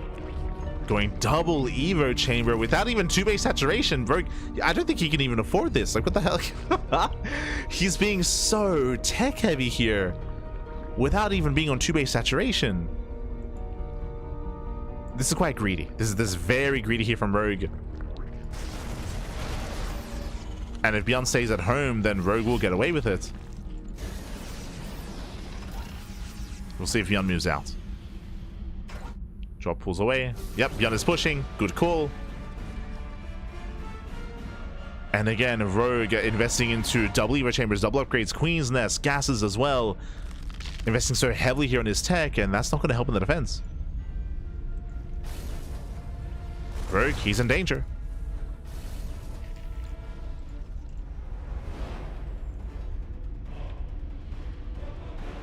Okay, he's moving in. He will kill the expansion. ByuN could be more assertive with his tanks. He's being very careful, very tentative. This is giving Rogue more time. There we go. Lurkers will fall. At the same time, Rogue goes to the counterattack. The wall is open. Nice kiting though. Nice kiting here against the Lings. Tank volley's going off, but the CC, that's a kill, not a cancel. CC goes down. The boys are being pulled into Lurkers. Oh my god. They will defend though. Yeah, Lurker shots on the Marines, not on the SCVs. ByuN holds. ByuN, he holds well. He defends. Rogue, he's in a rough position here, stuck on 2 bases. Rogue has a worse economy. He's up in drones, but not mining efficiently. I mean, factory in mules, of course. Tanks are sieging. A little bit late to siege. Yeah, but they shut down the Hydras. Every Hydra goes down. GG gets called, and ByuN, he will take game number 4. Tying up the series. GG. Whew. GG, well played, Rogue. He had an amazing start, by the way. He had an amazing start at killing SCVs, killing Marines, containing ByuN on 1 base, and shutting down the 2-1-1 completely. Like, that was the most perfect start you can have for Rogue. But again, he chose not to get a 3rd base. He chose not to drone. He chose to commit to an all-in, which means denying the natural isn't good enough. That was not good enough. He had to do more than that. He had to kill ByuN and break the main. And he couldn't. He could not break the main base. He could not push up that ramp. Not with Ling, Hydra, Lurker. Now, as a result, Rogue, he did fall behind. He did fall behind. Not just that, but it also does fall on Rogue for being so greedy in the aftermath of that as well. Getting the Queen's Nest, double Evo chambers, double upgrades, investing into the gases, and before droning even. Hyper greed there out of Rogue in the aftermath, and he was punished for it. GG. You can also argue that like Rogue was gonna die anyway, so he probably thought to himself, you know what, if ByuN is passive, may as well give myself a chance. Which would have worked. Like if ByuN didn't push, if he decided to be more passive and defensive, then Rogue could have recovered in that game, as opposed to not taking those risks and just dying anyway. There we go. Here we go. We're loading into our next game. Going to be loading into Andromeda for game number 5. Here we go. And spawning in the top right hand corner of Andromeda, we have the South Korean Terran player. We have the Blue Terran, the Brood War Terran even, representing Shopify. It is a ByuN. And spawning in the bottom left hand corner, we have the red Zerg player. We have the South Korean Zerg, the SC2 Zerg player representing Team Falcons. It is Rogue. Hope he's not gonna start building Broodlords before 3rd base is saturated. Crazy, buddy, crazy. But again, I think that he was taking those risks and cutting those corners because he believed that he was going to die anyway, so may as well take a chance and hope that if ByuN were to be more defensive and passive, then he could get away with murder. Took a risk, happy. And here we go. Welcome to Andromeda. Andromeda is one of the TLMC 21 maps. This is an interesting map. It's very aggressive. It's a hyper-aggressive map. The rush distance from third base to triangular third base to triangular third base is very short. Very short. And aggression is favored. There are very few ways to try to slow down and stop said pushers from getting across the map as well in regards to high ground points of elevation. So something like an 8-Rax can hit quite hard. But in StarCraft Evolution, we'll see how that translates. Let's go. As ByuN is going for his 3-Rax stim timing. So he's got 1, 2. We should be seeing a 3rd Rax alongside the Academy and stim. And we'll see if Rogue expands towards the top side or towards his opponent. It does expand on the right. Oh boy. This is going to be a more difficult base to defend, but does expand towards ByuN. Okay. No, he's doing it again. Okay, we are going gasless. So just like we saw in Sylphid is going for a gasless opener, is going hatch pool into hatchery here. So very greedy build by Rogue. Once again, just to reiterate, this build is viable in SE2, but only on specific maps. On maps where you can easily wall up and wall off and defend with only queens. Here, but that's only because it's so difficult to keep up with Hellions without speedlings. Here, Hellions are a non-factor. We're going for a stim timing, and just like on Sylphid, it's going to be on Rogue to build up just barely enough roaches to defend against that stim timing, to deflect, and to get away with his build. And we saw that Rogue was able to barely pull it off on Sylphid. Here, I would say the rush distance background, I think it's a little bit shorter, so there's a little bit less room for error for Rogue. So ByuN could maybe pull this off. We'll see.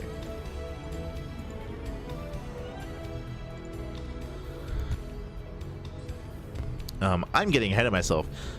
Where's the Academy? We have our 3. There we go. Okay, Academy's on the way. It feels a little bit off timing just because ByuN had 200 gas. Am I crazy? Like, I feel like this Academy is late. So yeah, late Academy here. ByuN does slip up a little bit, and as a result, Rogue, I think he's gonna be fine. Let's see.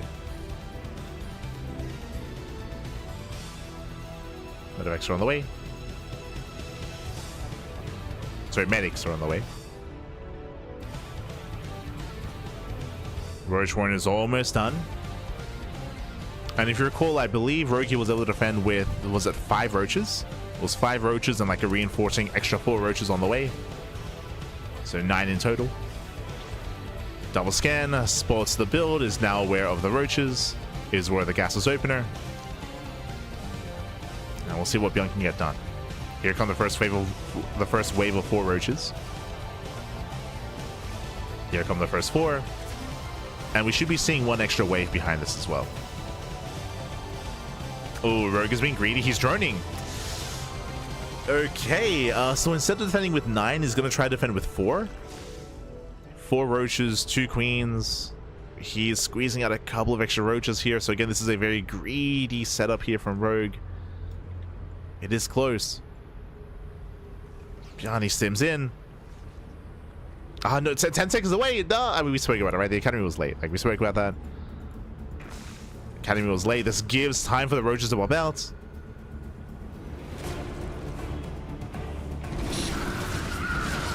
ByuN sims in, gets 2.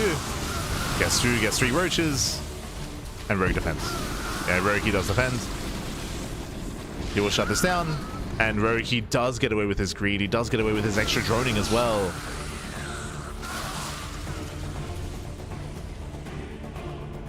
So a cleaner start here by Rogue.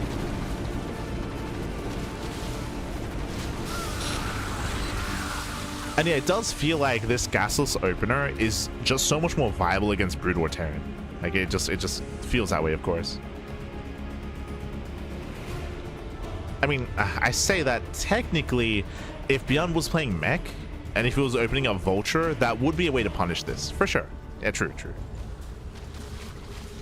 Like we keep speaking about how do you punish this in SC2? It's with Hellion Harass. The equivalent of that in Brood War would be Vulture Harass.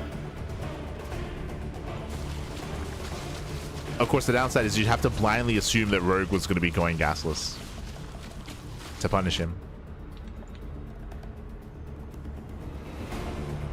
So we'll see if at any point ByuN does decide to mix it up and open up mech and go into vultures.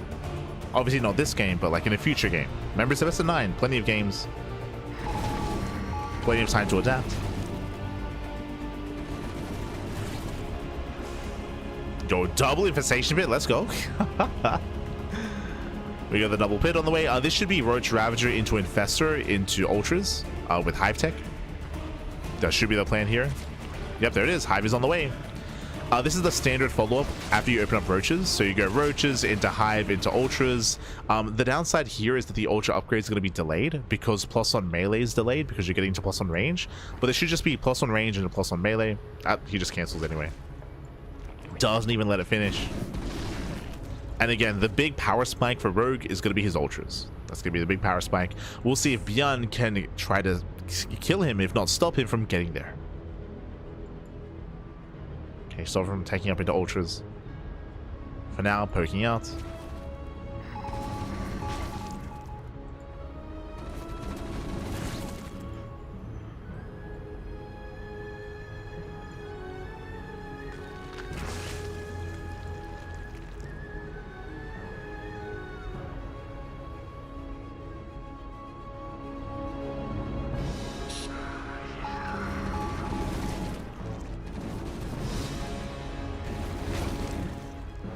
ByuN, he does fan out. Fans out to engage. Oh! Wow, Zone away. Zone. Here comes Link Speed.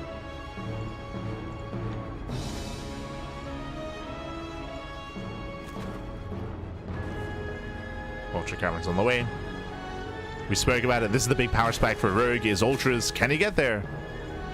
If he can gain map control, he can shut down any kind of aggression and contain ByuN on his 3 bases.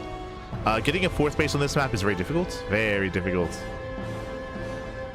And Rogue, ByuN, he failed to end the game early.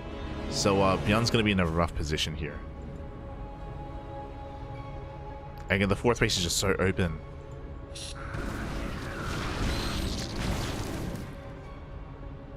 If ByuN had momentum, he would expand forward, but he doesn't.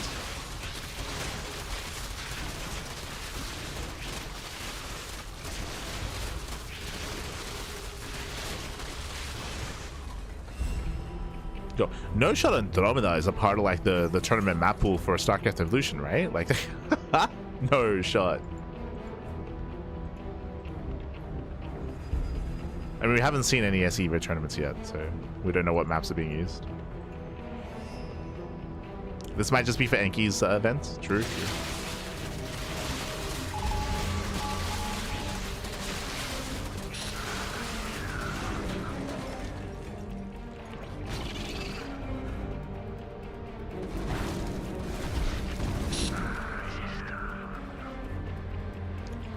As Rogue is mass expanding. Again, for ByuN, it's going to be a big challenge here to expand, and he's working on it. We do have the 4th CC on the way. Looks like he might go for the low ground CC instead. SEL's working on the map. Okay, yeah. I mean, I'm sure, like, it makes sense, especially because... Oh, no. The SC2 map pool is about to be updated, so, like, that's going to impact what the StarCraft Evolution map pool is going to be. That's going to be in a couple of days. I'm looking forward to which Brood War maps get added though, for sure. As always, like that's always the most exciting part. Is which ported Brood War maps become a part of it. Unfortunately, we didn't get to cast on Arkanoid for this tournament. Unfortunately. No Arkanoid.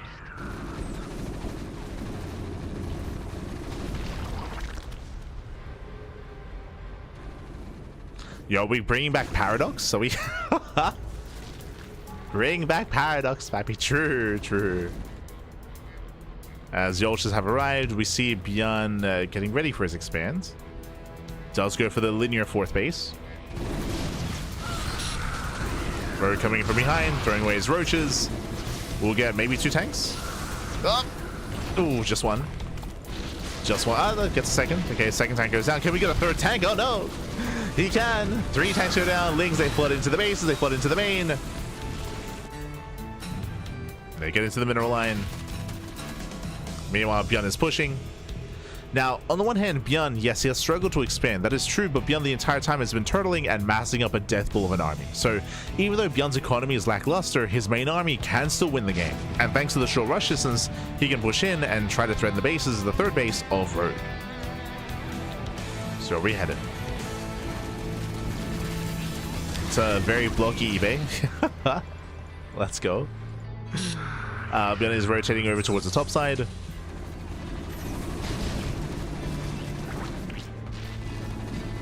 In doing so, he will protect his fourth. Vipers are coming in. Show us those blinding clouds. Gets one. Gets 2. There's the defense matrix. Power bomb here on the science vessels. Another blinding cloud. Oh my god, but brutal tank shots. As once again, Ling Ultra does slip by. Ultra chases. Ultra's a chase down the bio. Massive swipes going up. Lings, they peel up into the main. And the run-bys continue.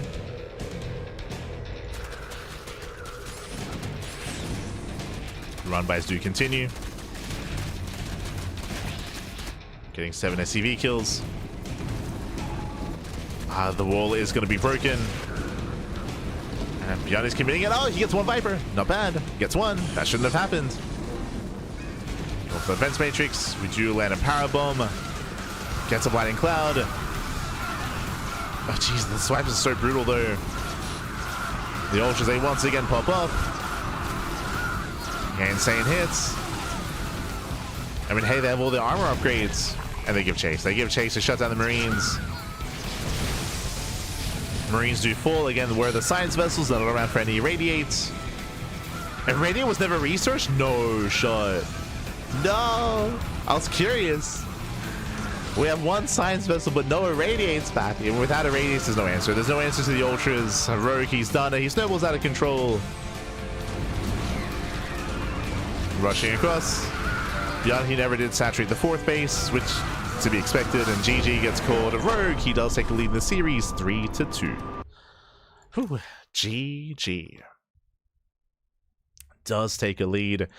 Again, just a really rough map for ByuN. Winding it back, again, he was just stuck on 3 bases. He didn't max out, but he maxed out with a subpar army. He had no irradiate. He did have some science vessels, but no irradiate to make use of. Specifically against ultras, that is a requirement that is necessary to help deal with said ultras, and that was a non-factor. So with that, Rogue got a lot more comfortable here, just taking the entire map, containing the Terran player on 3 bases, and just punishing whenever he did attempt to move out. GG. GG, well played. And with that, we're now getting into our next game. Going to be loading into Reynor, a map that I don't think I've casted on, unless it's the I don't think I've casted on. Sorry, Radeon, I meant to say. Don't think I've experienced this map before. I'm ready. I'm excited. As spawning in the top right hand corner of Radeon, we have the South Korean Zerg player. We have the Brood War Zerg representing Team Falcons, leading the series 3-2. It is Rogue. And spawning in the bottom right hand corner of this 4-player spawn map, we have the SC2 Terran player, the Soccer 2 Terran, the Purple Terran for Shopify. It is ByuN. And there's a lot to really take in. Let's go. Okay, first things first. We have our main base, which is a little bit more large, just a little bit more open. Can be susceptible, of course, to drop play, to Nidus play as well. We saw that previously in this series. That's going to be in the back of my mind as a factor for Rogue. I mean, sorry, I should say that was for SC2 Zerg, so Brutal Zerg is less mobile, so less to worry about. The natural base looking quite secure as well. That leads into what looks to be almost an island expansion here. This actually reminds me a little bit of Troy, a little bit. There are rocks here that can be opened up, but as you can see, unlike on Troy, you cannot fully wall this area off. That's quite a wide ramp actually, so a relatively accessible center base. We have the base on the right hand side. This is something that's a little bit more unique to Brood War. This kind of terrain, this kind of setup. where there's a very wide or very large kind of pathway to the third base. We see this a lot. We see this a lot in Brood War maps. So we have our triangular third that we expand towards your opponents. There is this area in between the third and natural that can be abused with run bys and counterattacks. It's very wide as well, very wide. There's no ramp, which I feel like is standard.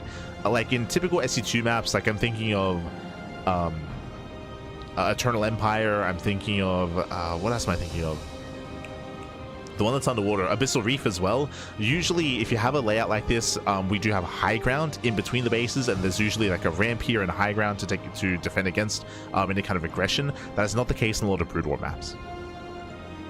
Sometimes this is on the low ground as well. True, like like on what was it, Return of the King?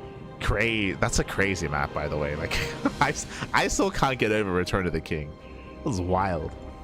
Like imagine this, except this pathway is on the low ground and there's high ground next to all of this. So you can just like siege up tanks and attack transferring workers. It was crazy. It's out of this world. Otherwise, we do have our center Zelnaga towers. So center towers. There's actually not a lot of elevation, period. There are some side blockers, which is nice. But yeah, again, when it comes to Brood War maps, I usually expect like a bunch of like random points of elevation, just because high ground is so crucial and so important in Brood War. So a little bit surprised just how flat it is. Very flat in the center. Of course, the side blockers do help a little bit.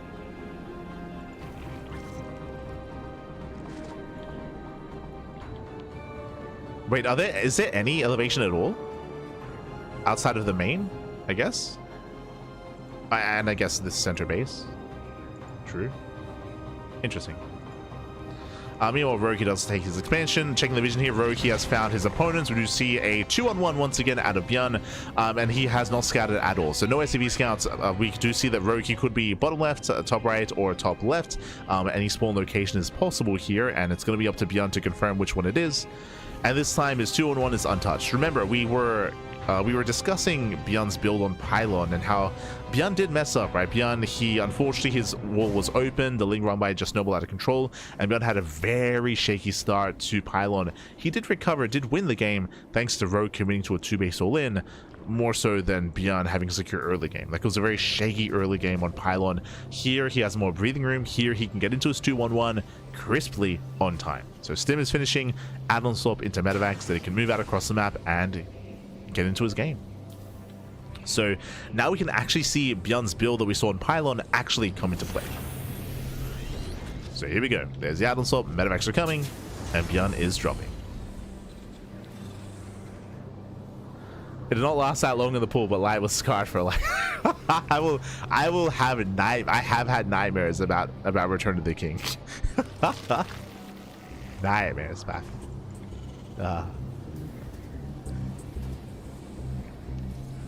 It's just I was just flabbergasted by the idea of how that ever made it into any kind of tournament competitive play. The idea of the path to your third base being low ground is crazy. I remember, I think Avex was in the chat at the time when we first saw it, and it was like, mate, you ain't seen nothing yet. Like, there were some crazy Brood War maps out there.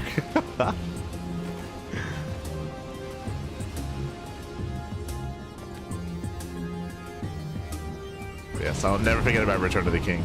Never forget. Meanwhile, double jump to the main base. Hydra's trying to keep up. The unload that will complete. Yeah, it does finish the unload. Sims in. That's going to be 3, 4, 5 Hydras going down. Can we get 6? We can. Where are the Zerglings, by the way? No Lings. Boys are being pulled. This may just end the game. GG gets called. Rogue had nothing to defend. And ByuN, he will take the game and tie up the series 3-3. GG. Whew, GG, well played. We spoke more about the map than the game itself. ByuN, 2-1-1. Just standard 2-1-1 timing. He pushed towards the top right. We saw that Rogue, he had no Lings. He had 0 Zerglings. He was rushing into Hydras. So Rogue was being greedy. It was being greedy, rushing into Hydras. Hydras, they are not a solid core unit. They are supportive units. When it comes to Brood War, they are a supportive unit more than anything. So to try to go pure Hydra to defend against a 2-1-1, I mean, GG. GG. The Hydras, they do nothing. They are nothing. And with that, ByuN ties it up. Let's go. Let us go. We have a back and forth. A little bit lackluster. I was hoping we could experience Radeon a little bit. I was hoping we could get into the game and get into the mid game, but That was Rogue being greedy. I also should emphasize that Rogue, he didn't scout. He did see the position of ByuN, but he didn't go into the main, so he didn't scout the 2-on-1. So that also adds to Rogue being woefully underprepared for that build, for the stim timing. Here we go. Here we go. We're jumping to game number 7. We're loading into Subsequence. Okay, was this a TLMC map? I've seen this map before. Okay. As spawning in the top right-hand corner of Subsequence, we have the Brood War Terran player. With the Brood War Terran himself, we have the South Korean Terran tying up the series 3-3. It is ByuN. Old TLMC. Yeah. I remember this. I remember the layout specifically. And spawning in the bottom-hand corner, we have the South Korean Zerg player. The SC2 Zerg for Team Falcons. It is Rogue.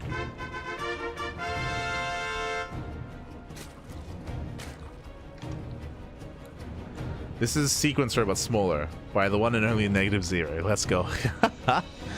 Let's have a look here. So, oh, we have a Pocket Natural? Jesus, this does look like an older map.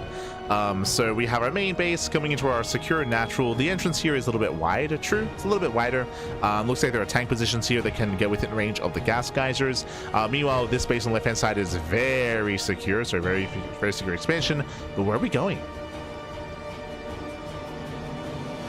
No shot we're scouting for proxies. I guess we are? Huh. Oh, we're going gasless. That's why. Okay, yeah, makes sense. So, scout like this for proxies is very abnormal, but Rogue is going gasless again, right? He's going hatch, pool, into hatchery, skipping gases, going into queen defense, and going into roaches. So checking for something like proxies is mandatory here to make sure you're safe to pull into gas to get roach production up and running. Otherwise, you'll have no gas, otherwise you'll just die. Meanwhile, ByuN is going for an interesting setup here on the low ground. Does go for the low ground racks. There we go. It's going to be a 3-rack stim timing once again. Still no mech, still no double factory vulture. I'm a little bit disappointed. I do think that vulture play is a good way to punish Rogue, but not on this map. Because of the pocket base, this is a very strong map for gasless styles. Why is that? Because once you set up your natural, you can set up your Eva Chamber wall, Eva Chamber, Roach Horn, Eva Chamber, Queen. And how do you ever harass the third? You don't. You can defend with purely queens and a wall, and you'll be fine. So even in SE2, like in vanilla SE2, like gasless openers are very viable on this map. You're looking for maps like this, right? You're looking for maps that only have like one main attack path, because then you can defend easily with the bare minimum of queens. Bare minimum of SimCity queens, I should say. So Rogue should be feeling very secure. ByuN is going into a stim timing. There we go. This time we have the academy on time. Last game, if you remember, the academy didn't actually begin until after the 3rd rack's finished. It was really odd. It was yeah, it was kind of an odd setup that ByuN had previously on Andromeda, if you recall.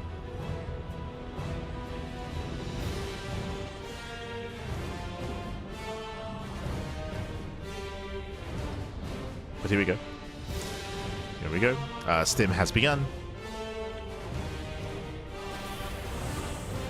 Building up our armies. Alright, when it comes to some of the other features, I've only looked at the initial 3 bases. The 4th base here is a little bit more exposed. Yeah, it is more exposed. You can harass and attack from the right, top side, and left side as well. So a very open linear 4th base. On the left hand side, this base is more secure. There is this area here in between the bases which can be abused. This is true, like this area here, but there's only 2 places to defend. You defend here outside the natural, here in between the bases, and then you position an army here, but not even, because there are rocks, right? These rocks make this expansion so easy to defend. Yes, there is a harassing path here, but only really for drop play and harass. Like main pushes, main army should all be pushing from this left hand side, as they will corner themselves. So the initial 4 base setup is pretty solid here. The 5th base is more open. The 5th base is more spread out, for sure. If we go that far. If we go that long. Meanwhile, we have our initial 5 roaches. Sorry, we're getting up to 10 already. Okay. Here comes ByuN's push. Stim is done in 5 seconds. But Rogue is fine. As you mentioned, like, Rogue is perfectly fine, especially on this map. Especially on Subsequence. just because of how secure your third base is.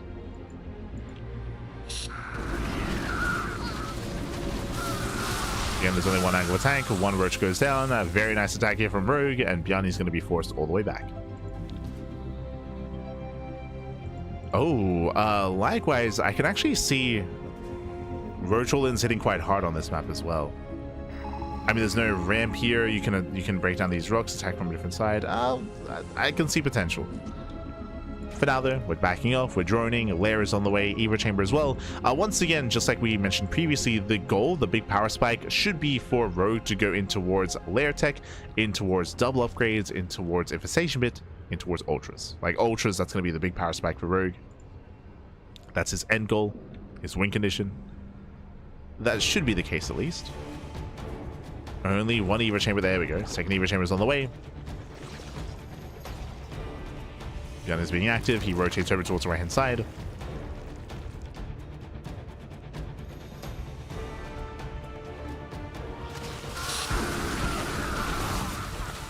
So far as keeping up. Are those rocks breakable? I'm not too certain which rocks you mean. These rocks here are breakable.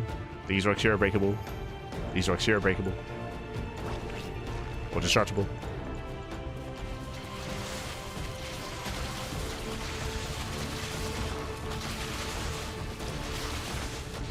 So we have our 1-1 upgrades. There's the Infestation Bit. Again, that's for Hive. That's for the Ultras. Once again, Rogue, if he feels safe, he might cancel range and just start plus on melee. So we'll see how greedy he feels.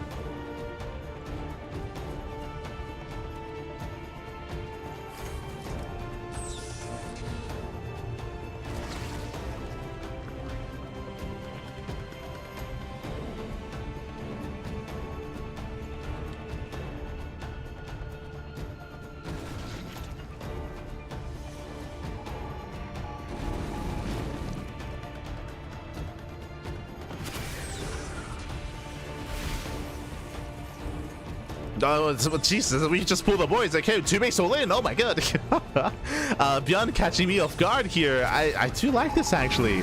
We spoke about it. Rogue, he's taking up into Hive. He's getting ready for Ultra Tech.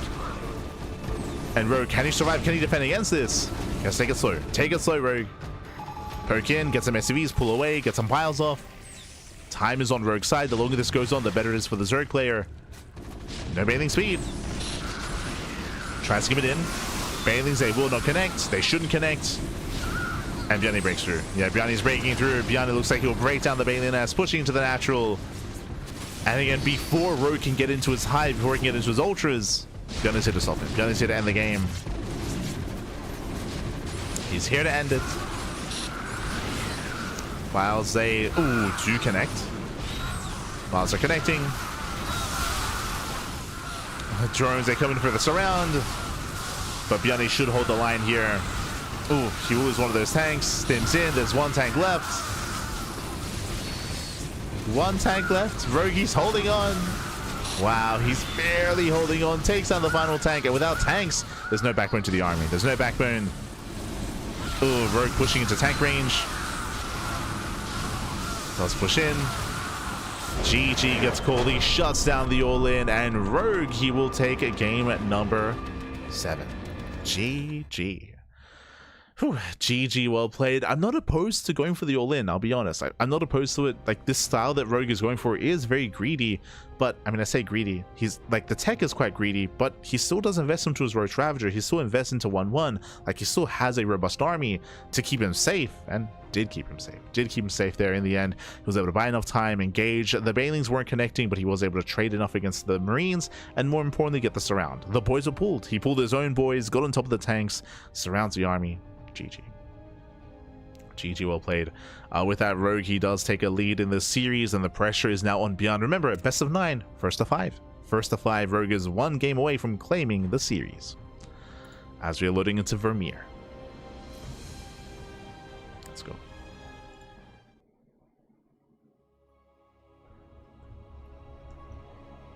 Here we go. One of the older SE Evo maps. One of the older maps, and spawning in the bottom right hand corner of this 4-player small map Reynor, we have the Brood War Zerg player. The Brood War Zerg representing Team Falcons, leading the series 4-3. It is Rogue. And spawning in the top right hand corner, we have his opponents. We have the SC2 Terran, we have the purple Terran for Shopify. It is ByuN. Here we go. As ByuN did risk it all in that all-in. Did risk it all, did pull the boys. Again, barely did not have enough. Barely not. And now the pressure is on. Welcome to Vermeer. Vermeer is one of those maps we've seen plenty of times here. This is something that I was expecting to see on Radeon, and that is these cliff faces, or I should say these ramps. We do have these center ramps here in each corner or each quadrant of the map. So we have some high ground, some points of elevation. Likewise, we have some side blockers around as well, just to vary up the center. I'd say this map has kind of become one of the more quote-unquote standard maps in SE Evo. One of the more. And I'm hoping that we can embrace a longer and later game. Hoping. These past couple games have been very short, right? We had ByuN just showing up and ending the game with a 2-on-1 timing. We had Rogue just showing up and shutting down the... Sorry, we had ByuN showing up with his 2-base all-in, also failing with that as well. Like, it's been some shorter games recently. Hope we can settle in. As Rogue does scout bottom left. Does confirm that ByuN is not here. And he will confirm with the second Overlord.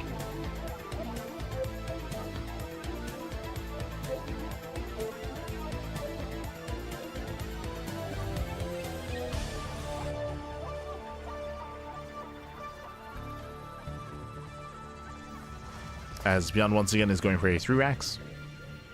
So 3-rack sim timing out of ByuN.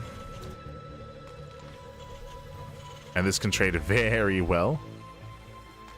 Rogue rushing into a lair before Ling Speed. Okay, this is Hyper Greed. 2-base Muta? Jesus. So insane greed here out of Rogue. Just skips Ling Speed, rushes into the lair instead. Takes a second Gas Geyser. Now, does Rogue just die to the sim timing? No shot. Jesus. Bold move out of Rogue. Overlord does confirm the factory that's on the way. It is going to be no 3x, sorry, it's going to be a 2-on-1. I'm pretty sure 2-on-1s are meant to hard counter 2-base Muta. At least in SC2. Oh boy. Alright, show us the Spire. Lair is soon to finish. Dread moves out. Yep, 2-base Muta. Hyper Greed out of Rogue. He's going to defend with Hopes and Dreams. Is what. God. Okay, let's go. Now in SE2, this is just a build order win. We've seen many a player attempt to go 2-base Muta and just die to 2-on-1s. So I'm a little bit concerned this is going to be a short game again. A little bit concerned. In SE2, at least you have Banelings and Queens to defend early on. Here in Brood War, you got a colony and some lings. Oh boy.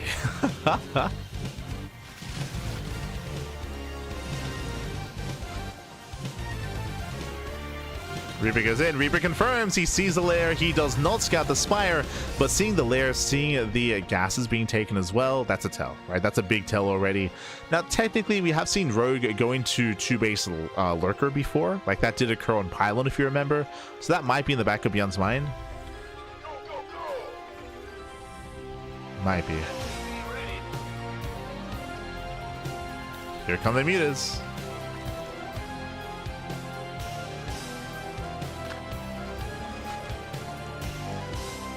Seven Mutas.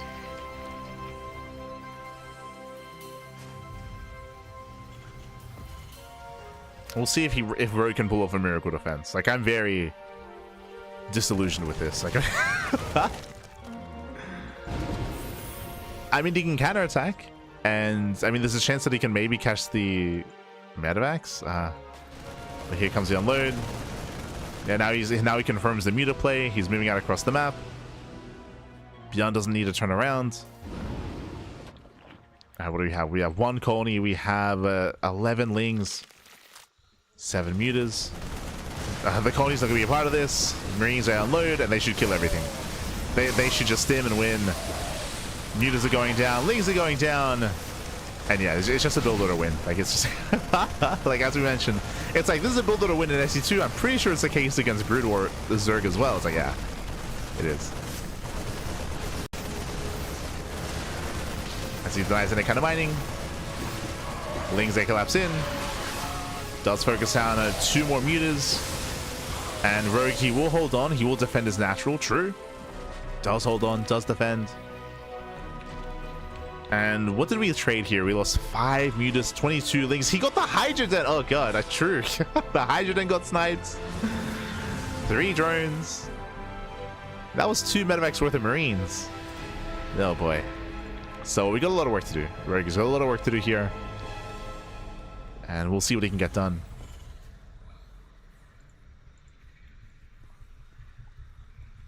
What's a little bit concerning is that Rogue isn't droning. Rogue, he's not droning up. He's making nothing but lings. I mean, he did just take critical damage, so he might just believe it's not worth droning, because if he were to try to macro, he'd just die. So the goal here, I think, is that ByuN's gonna push, and because Rogue is being all in himself, his goal is to win 1 big fight. Win 1 big fight, then counterattack immediately. It's a Hail Mary play here for Rogue. Just Hail Mary play. 0 drones. Just making as much army as he can. He spots the army pushing out. And Rogue is, he's just hoping everything here, putting everything into 1 big fight. 1 big engage. Muta gets picked up.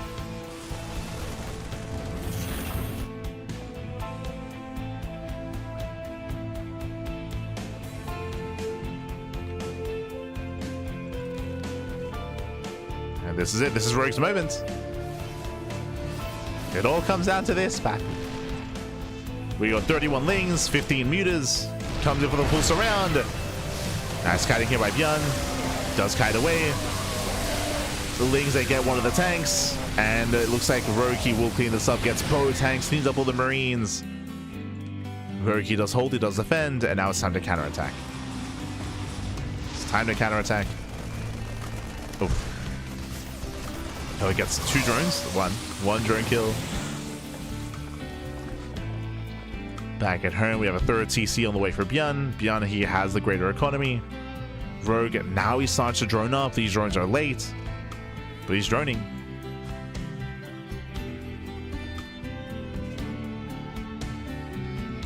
Now, if Rogue can contain, if he can contain ByuN and saturate his 3rd base, yo, that's a lot of mutas.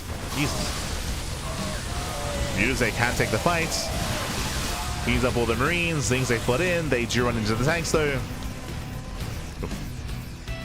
ByuN holds. ByuN holds on, but the muta count is getting a little bit out of hand. Right, 15 is going to be 17 mutas. It's going to be 20.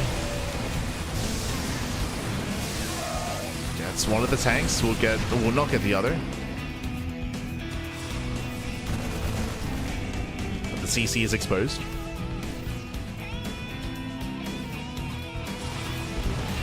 I'd want to see Rogue droning up behind this. Like, his droning, it's still lackluster. Still very lackluster. He's making 16 lings. He's like, Pappy, we can just saturate the 3rd and get a 4th and get macro. It's possible. Oh. Speaking of, a bit of a missed rally. Drones are racing back. We're getting messy. We're getting messy, Pappy.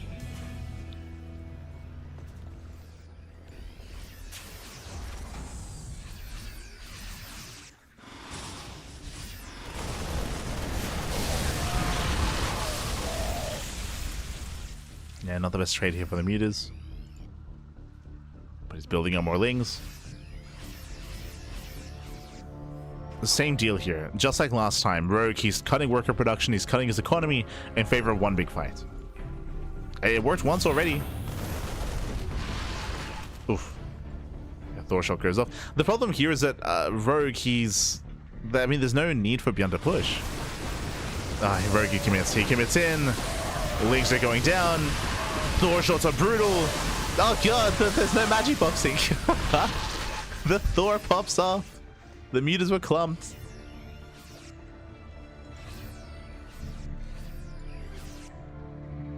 And ByuN takes a very powerful fight here. He snowballs out of control. He keeps on pushing. That was 12 mutas going down for 13 marines. 45 links as well. And ByuN's done it. ByuN at this point, he's done it. He stems in. Thor volley's going up. Oof. Okay, better spread with the mutas this time. Does spread, but the mutas, they all still go down. GG gets called. Mass Marine breaks through, and we are going to the ace match. Rogue saying Imba. And ByuN's laughing. And GG gets called. ByuN, he will take the game. We are going to the ace match. GG. Whew. GG, well played. Again, it was a really bold move for Rogue to go 2-base muta. To be fair, like, he wasn't fully aware of the 2-on-1 when he made the decision.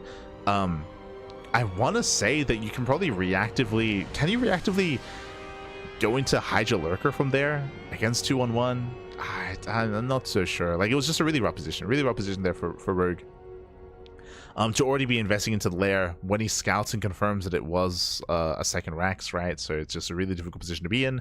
We saw that the 2-on-1 hits killed the Hydrogen, shut down the Lings, caught a bunch of mutas, and did cripple the economy as well. From there, I will say that Rogue had a really nice fight. If you remember, we spoke about how he intentionally stopped droning, built up a massive army in hopes of taking and winning one big fight and then counterattacking. He was able to win the fight, but he wasn't really able to counterattack, right? He wasn't able to do anything across the map. ByuN, he defended on 2 bases, got his 3rd, and then just ended the game from there. So it was really cool to see Rogue make a game out of that despite the really rough opener, but the writing was on the wall, and he was more or less hoping for ByuN to make some mistakes and overextend, and GG. GG, well played. With that, we're going all the way to the ace match. We're loading into White Rabbit. Let's go.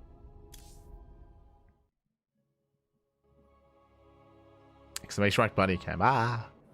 One day we'll fix the bunny cam. One day. Spawning in the top right-hand corner of White Rabbits, we have the... we have the Brood War Terran player. The Brood War Terran, we have the Red Terran representing Shopify. It is ByuN. One day.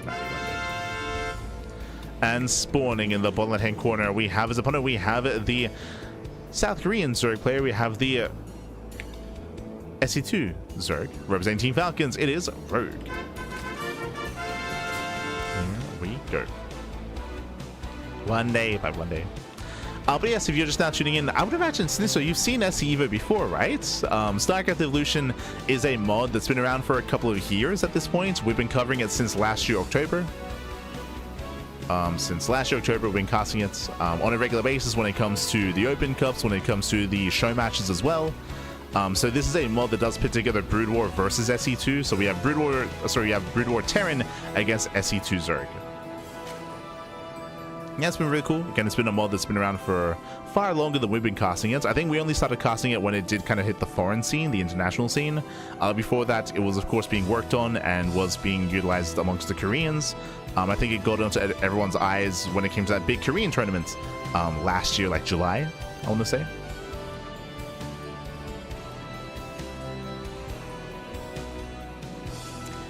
What is the mod? StarCraft Evolution. StarCraft Evolution. It has its own competitive scene. It's being actively patched. I would say that right now, the balance might be a little bit in flux for StarCraft Evolution. The reasoning for that is because we just got an SE2 patch, right? We just got a StarCraft 2 patch, and because of that, the SE Evo team, they have to be hard at work to try to figure out like what works, what doesn't, like, and try to rebalance and kind of retune how the races have changed with the latest StarCraft 2 patch, right? Something that, like, a bit of a mantra that the SE Evo team has is that they try not to, and they typically avoid touching anything StarCraft 2 related, so they leave the SE2 races as they are. So this is, you know, vanilla SE2 Zerg for Rogue, and for the most part vanilla SE2 Terran for ByuN whenever he plays it, for the most part, and they just adjust and balance the Brood War side of things instead. Bearing in mind this is not a carbon copy of Brood War, like as I just mentioned, like it is actively balanced, or actually actively adjusted and patched to be as balanced as possible against the SE2 races. But like the core of it is Brood War, right? Like the heart of it.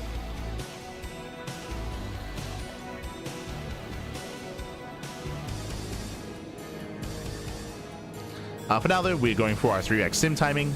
Stim is on the way. We should be seeing a third ranks momentarily. Welcome to White Rabbits. White Rabbit is a TLMC21 map, and this is a very large map, very defensive map as well, known for longer and later games. But ByuN is going for that early stim timing. I assumed going for a 3 ranks, but he is staying on 2 actually. So less committed here by ByuN. Meanwhile, across the map, herO, he does not open gasless. I'm a little bit surprised. Is this the first time? For the first time when playing SE2 Zerg, he does not go gasless. He does go for a hatch gas pool into a third base, into Ling speed. Standard build here by herO this time, which means no roaches, and because of the scans, we react with fire bats. Here we go. Fun fact, if ByuN had gone for a standard 3 racks, I think he could have dealt critical damage, but because he second guessed himself, he went for 2 racks instead, so less Marines, less commitment, less firepower. We'll see what ByuN can get done. As Queens come forward, Spine Crawler's on the way.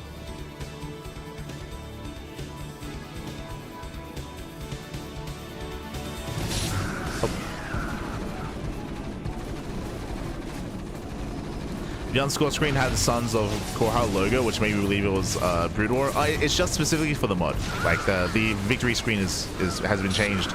Meanwhile, the army does them in, gets a queen, takes down the Spine Crawler, and every queen is going to go down. Firebat does shut down the Lings, and again, herO, he's punished for going for a standard opener this time. Really good reaction by ByuN to spot, to scan, to confirm that there are no roaches, to reinforce with the Firebats, and to break through. To break through, to overwhelm. It's going to be 7 drones falling. This is already critical damage. ByuN is going to be cleaned up, but he does cripple the economy here of herO, and behind it has a greater economy himself. Let's go. But yes, for the victory screen, it is, I think it always shows the Brood War logo. Like regardless of which race wins. Oh, okay. I mean, I assumed it was, I assumed it was on purpose, but Akres is confirming that it was a bug. Gracias. As herO, he does punish. Marines are going down. Back at home, there's only 2 Marines to defend. It'll be enough there. Yeah, it will be enough. The boys are pulled.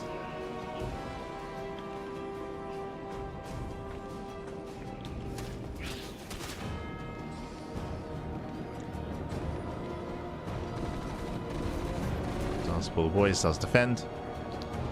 Building up, getting to his own bio tank, and herO is redroning. Redroning, resaturating. herO, he has a lot of drone to do here.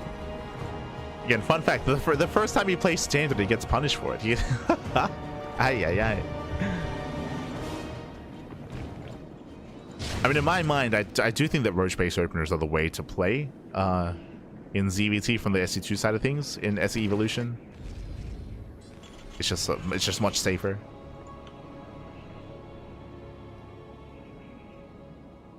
But herO, he's experimenting.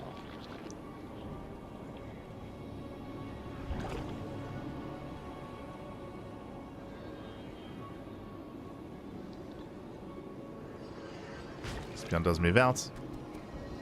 Queens do rotate. We have 5 queens with a handful of Lings to defend. ByuN sims in. Gets another queen. And ByuN, he will be cleaned up. Again, just barely doesn't have enough.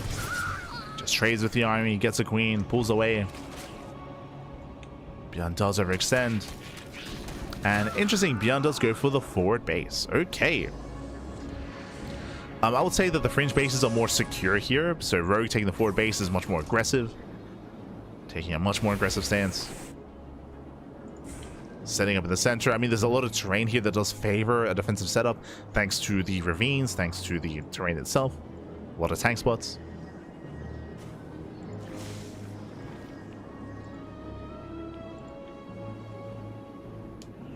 We'll see how herO does adjust.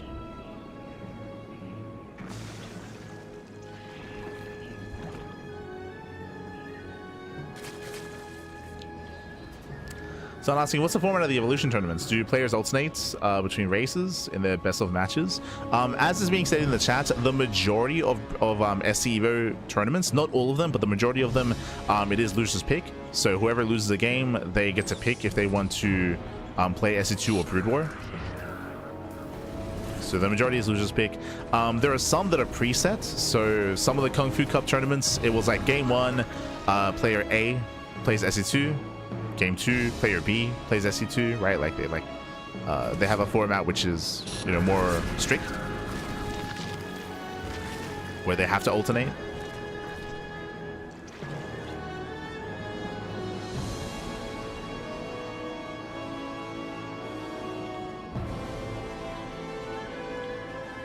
But yeah, different tournaments, different formats. Oh, good. As ByuN is securing his third base, here we go. Radiate is on the way this time. If you remember previously on Andromeda, he did forget a Radiate. He had these science vessels, but they couldn't really do anything. This time a Radiate is on the way. Likewise, Ro getting into Microbial Shroud for the first time this series. Let's go. It went all the way to game 9, the ace match, but we have Microbial Shroud on the way. Let's go, baby. Let's go. I mean, thinking about how Microbial Shroud works and thinking about how Irradiate works, I do think that Ling Bane, like Ling Bane's Spire tech into Corruptor, is going to be amazing here, right? With Microbial Shroud to support. I'm specifically referring to the fact that there's no clear target for Irradiates with Ling Bane, outside of irradiating your own units, your own science vessels. And with Microbial Shroud supports, I mean, we'll see. We shall see.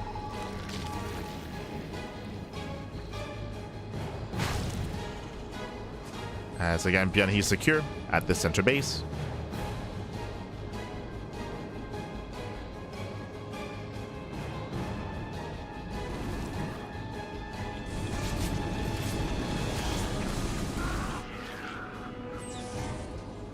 We'll see. Speaking of targets, we're going for the Infestors. First Irradiate does land. Infestor does land the Fungal. Oh no! Don't clump up! Oh no! Jeez! Oh no! No, the road, calm down! Hi, hi. Por favor. Este Rogue. As Rogue is taking a bit of Ultras. Ultra Tech is on the way.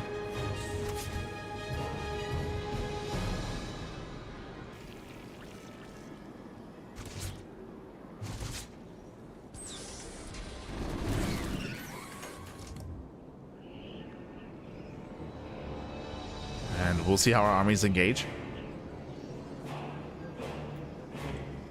He's down to 2 Infestors. I'm not too convinced by only having 2, but the army gets caught out. Remember, there are no medevacs, no dropships. It is one way, and the Marines are cleaned up. Nice defense by Rogue. At the same time, ByuN pushing in. Does have his tank line behind this.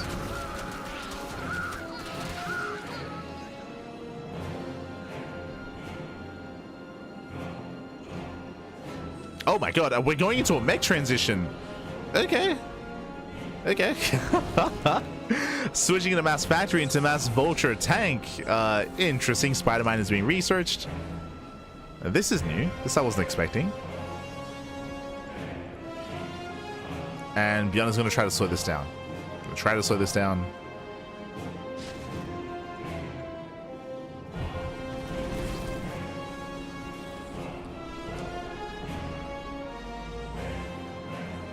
As he's turtling up back at home, finishing up Ion Thrusters.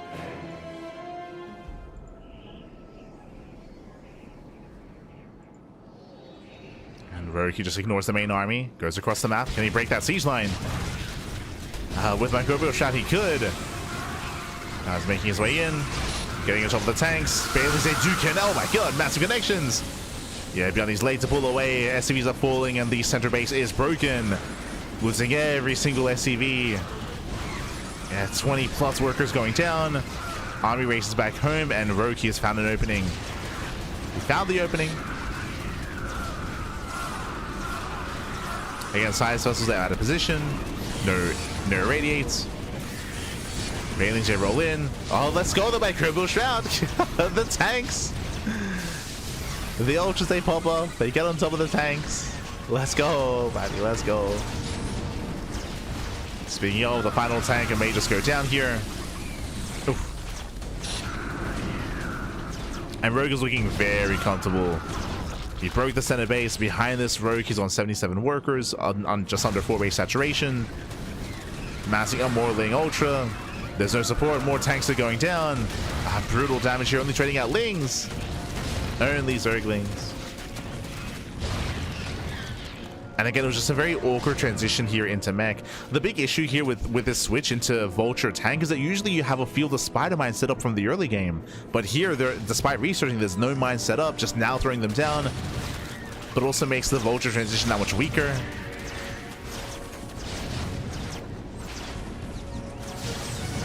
Yeah, as the position is broken. And everything just catch fire. Rogue, he just snowballs out of control. Cripples the economy.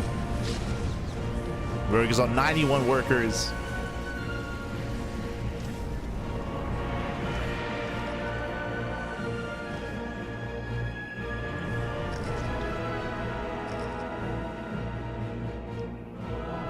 So Rogue does pull away. Pulls away. And again, it was a really interesting style here by ByuN to try to switch into mech. It's a little bit awkward, like a little bit of resources invested into the bio upgrades as well. Didn't quite get there. Not quite. I appreciate it though.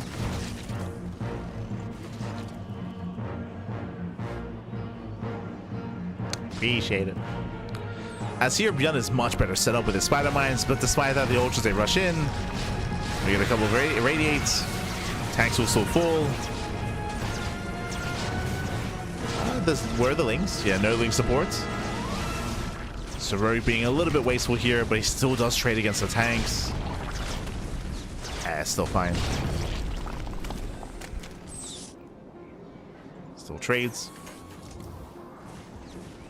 Rogue is remaxing.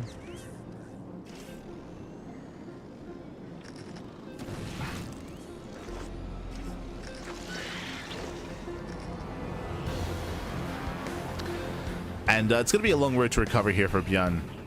Once again, he's a little bit reliant on ByuN, on Rogue overextending. There's no anti-air, true. The Corruptors, yeah, GG gets called. 0 anti-air. Corruptors will show up just to kill the Science Vessels for free. And Rogue will take the series 5-4, claiming the show match and taking down ByuN. GG. GG, well played, Rogue. He will win this month's Enki Epic Pro Series number 6. Congratulations here to Rogue. We did have an intense back and forth, went all the way to the ace match of this best of 9. Some of the games, I will say, it felt like it was clear that our players are a little bit less versed with StarCraft Evolution when it comes to Rogue, when it comes to ByuN as well. Referring to the games when ByuN, for example, went for his own like stim timing but forgot his academy, so he had late stim. I'm talking about Andromeda, of course. Talking about the game that we had on Vermeer with Rogue going to 2-base Muta, unfortunately against a 2-on-1, which is also very, very bold. So yeah, it was a little bit rough around the edges. I would say that the game of the series for me was Sylphid. Like, I loved the game on Sylphid. Sylphid was everything that I want out of StarCraft Evolution, which was like late game ZVT, like tank lines, ultra unbuys, ultra drops, Ling drops into the base, Nidus roams all over the place. Like, Sylphid was beautiful. Like that was a beautiful game. I feel like we peaked early. like Sylphid was, if you tuned in a little bit late, I highly recommend tuning into the early parts of the series. Like, Sylphid was the game for me. Unfortunately, we weren't able to cover Arkanoid, unfortunately. But for some of the other games, like, they did end up a little bit sooner. They ended a little bit more abruptly, just because of the maps, just because of the builds. And GG. GG, well played. But yeah, Sylphid was the map for the series. It was crazy. He's been improving pretty quickly. He has been improving quite quickly, for sure. I would agree with that. Rogue, he's one of the newer faces to the SE Evolution scene. One of the newer faces. and was able to hold his own against ByuN. Very impressive, very impressive. And of course, if you want to tune in to some more StarCraft Evolution, check out our YouTube, !YouTube in the chat. So there's a lot of VODs on YouTube regarding StarCraft Evolution, a lot of VODs, a lot of content. When it comes to the next season of SE Evo, I believe it's on the horizon. It might be beginning like in December, maybe January, but new season is on the horizon for more StarCraft Evolution content. I imagine they're working on a new patch as well. There's a patch on the way just to address some of the changes to the game, of course, with the changes to Storm, changes to Ghost, changes to the Microbial Shroud, of course. Like, a lot of changes are made to StarCraft 2, and of course SE Evo has to try to accommodate for that and has to try to approach that in their own way. It's not easy at all. Best of luck, best of luck. When it comes to this series, I don't think this series actually showcased much of that, to be honest. I mean, ZVT did change the least in regards to the latest patch, so it makes sense. Like in base StarCraft 2, it's mainly kind of like the Protoss changes, the changes to Storm, of course, which do impact things quite a bit. I will say that Microbial Shroud probably has some potential against Protoss. Going into Microbial Shroud into Ultra also has a lot of potential. We've seen that a lot in the current ladder in SE2, in StarCraft 2 ZVP, so we could be seeing that in a Brood War as well, also reflected. Hard to say, we didn't get to cover that matchup, but that also might be something to be concerning, is like the strength of Microbial Shroud against Brood War Protoss. But that's on the SE Evo team to have a look at, to confirm. Otherwise, GG. Otherwise, GG will play. Congratulations here to Rogue. Congratulations. And we are going to be heading towards a short break. Going to be going on a short break here. We're going to be going on a break because this is only one of 2 show matches. We have another show match right around the corner. Up next, we're going to be going for a best of 7 show match between Reynor and herO for LiuLi Cup number 47. We'll see you soon. We'll see you soon after the break. This will be not in StarCraft Evolution, but in StarCraft 2. StarCraft 2 show match, Reynor versus herO, best of 7. Let's go. We'll see you soon after the break. Also, before we head off, a big shout out to Enki. Big shout out to Enki. Enki, of course, is one of our own. He's one of the CranKy Ducklings as well. He's been running these events on a monthly basis. He himself has also been enjoying a lot of StarCraft Evolution, and really cool to see these players face off. Do I have any suggestions for the Enki Epic Pro Series? Has he done one with, I think, did he do one with Creator? I think he did, right? Enki.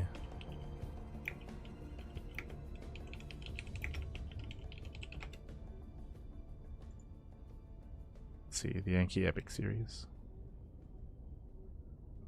One moment. He did one with Creator. Has he done one with Solar? I know that Solar's also been playing a lot of StarCraft Evolution recently. Let's see. He did not do one with Creator. Like, Creator's the other player that was looking really impressive. So I would want, personally, I would want to see some of these Enki show matches with Creator, with Solar as well, right? With some of these like quote unquote newer players that have been embracing a lot of SE Evo recently. So that's I'm thinking of Solar, I'm thinking of Creator, and I'm thinking of Cure, right? Cure's the other one that was also playing a lot of SE Evo and was doing quite well. So those are the 3 that I would hope to see featured at some point in these Pro Series or in these Epic Series. Would hope so.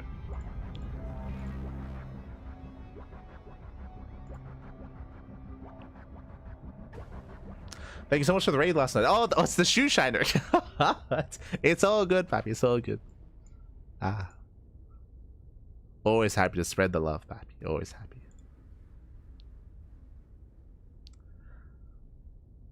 Hope one day we can get you in there and play a few games at a future fight night. Oh, true, true. I'm very out of practice right now. I'm very out of practice. I might ladder later on tonight, but I'm very out of practice. Very, very rusty. When was the last time I laddered? Let's have a look. It's been 26 days. 26 days and like 3 months before that as well. Like I have not been playing a lot of StarCraft. I just haven't had the time, unfortunately. I haven't had the time. But I should have some time tonight to ladder. But yeah, very out of practice. We'll get back into it.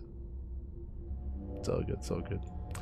But yeah, with that, thanks for watching, thanks for tuning in. We just wrapped up with our first show match of the broadcast. We're going to be going on a bit of an extended break, and when we come back, we will have our next show match. We'll have that best of 7 between Reynor and herO. We'll see you soon. We'll see you soon after the break. See you soon, Pappy. See you soon.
Welcome back, everyone. Welcome back to something a little bit different here. We just wrapped up with the StarCraft Evolution show match, the Enki Pro Series, the Enki Epic Series, where we did feature and showcase a ByuN versus herO at a best of 9. It was crazy, it was wild. We're all the way to the ace match, but now we're here with another show match, this time StarCraft 2 related. This time it's going to be Reynor versus herO in SC2, LiuLi Cup number 47.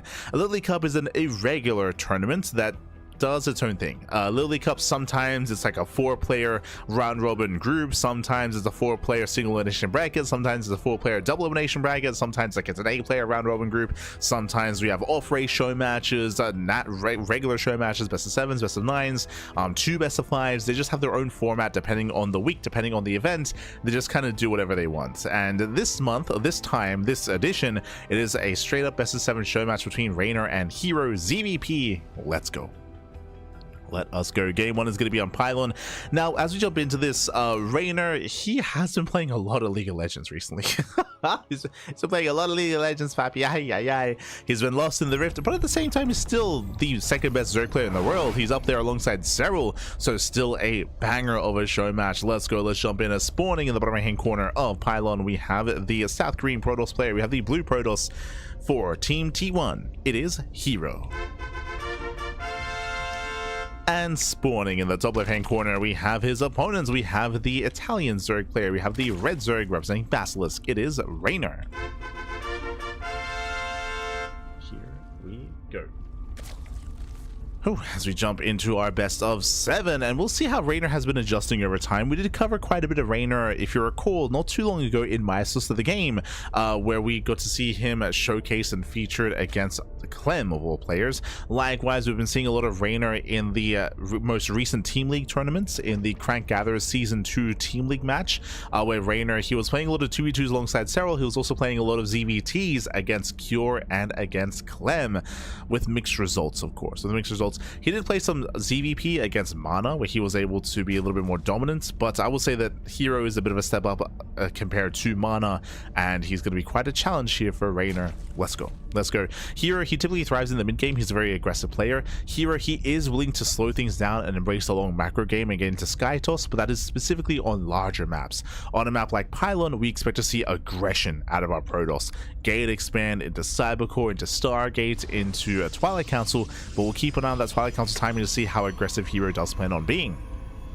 That'll be the kind of big moment for herO, the big point of deviation. Meanwhile, Reynor going hatch gas pool, standard opener so far.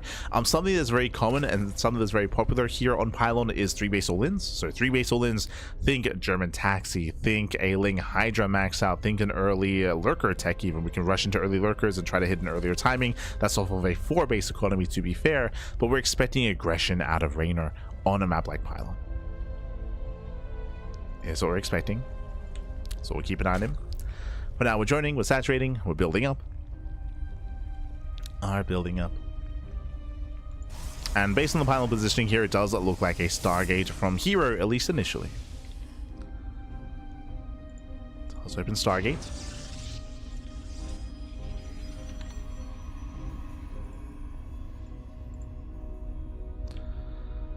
Likewise, Reynor should be soon taking his third base, joining up, saturating, and we'll soon see Reynor's tech of choice, whether he goes into an Evo Chamber, Roach Warren, or Lair. So we'll see where he does spend his gas and what he takes into. As Reynor does go for the forward third, Lings, they dip in. They shouldn't get much done here. It's on herO to micro back. Ooh, and he will lose one. Here, one probe goes down. Nice pick up here by Reynor. Nice start. Doesn't quite get the second. Second probe does survive. Meanwhile, Reynor gets a full scout. He confirms the Stargate, confirms the Oracle, is aware of the standard opener. Okay.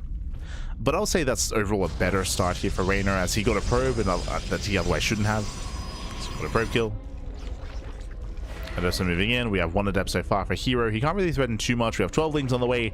This is designed to shut down the Adept and also to counterattack and to delay the third base of herO. We'll see if he can.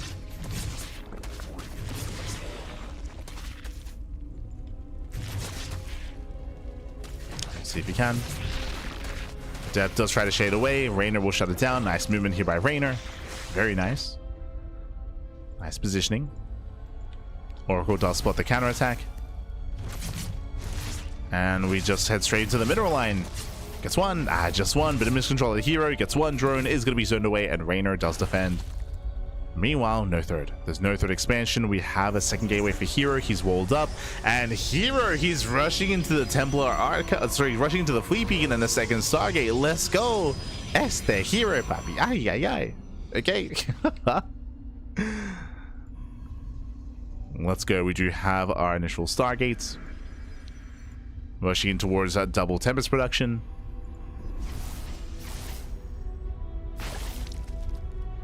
Reynor confirming there is no third. Now, the problem here is that Reynor, he knows that there's no third base, but for all he knows, it could be Glaives, right? It could be Twilight Council into Glaive Adepts. It could be Twilight Council into Early Blink. Could be Charge. Could be Robo into Immortals. It could be anything. It could be even be double Stargate into Phoenix, or into Phoenix, into Void Ray, into Tempest. Reynor is in the dark. He just knows that there's no third base. He knows that something is wrong, at least. Here we go. Tempest are amassing. Behind this, Reynor, he is droning. He's saturating. He is so far at least building up on 3 bases, getting into his own plus on melee into Lingbane. But the anti-air so far is lacking. And we'll see what hero's follow-up is going to be. If you recall, there's a very common strategy to go into Tempest Rush, into a Twilight Council, into a ground composition, and try to hope that your opponent overreacts and invest a little bit too hard into anti-air while you expand. We'll see. So now Reynor, he's only relying on his queens. There is actually no lair. Oh, this is a very late lair. Yeah, big misread. With all this Lingbane, Reynor, he's ready against Glaives. He's ready against Early Blink. He's ready against a ground army. You can see Bailings are morphing in. We don't need them. There's nothing on the ground. So a big misread here out of Reynor. Tempests are revealed. Now he knows. And he has no gas. Like Reynor, he needs that lair. There we go. Lair begins immediately here. A 550 lair timing. Ay, ay, ay. Very late lair. We have the gateway explosion behind this. Gateways are amassing. Tempest, they move in.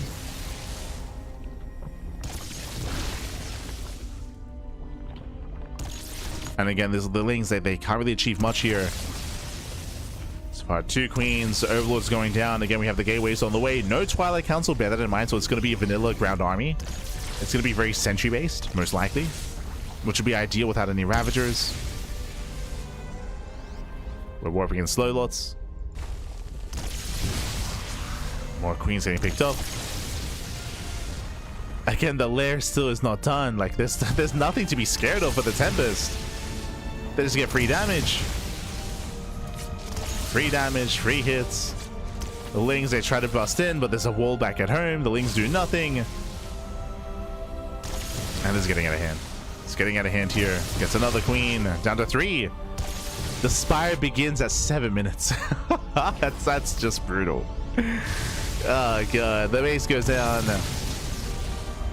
3 damage here for herO. And he's just going for the kill. Going for the throats. Heading to the natural. And there's nothing to stop him. There's just nothing here.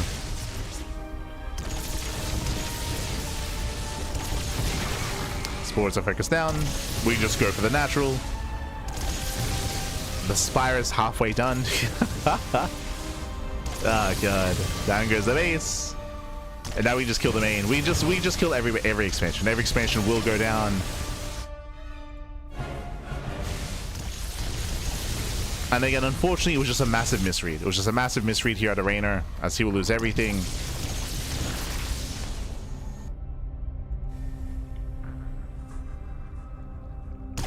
Tempest just hunting down the queens. The Spire will finish, but there's not really that much money left. Like, there's not really much gas. Not much resources to work with. 5 Corruptors is not enough. That's not enough. Not against a Tempest. 8 Tempests will hold their own. Oh, the transferring workers, no! The drones! Not like this. Get out of here. And Reynor's broke. Reynor is broke. Out of money.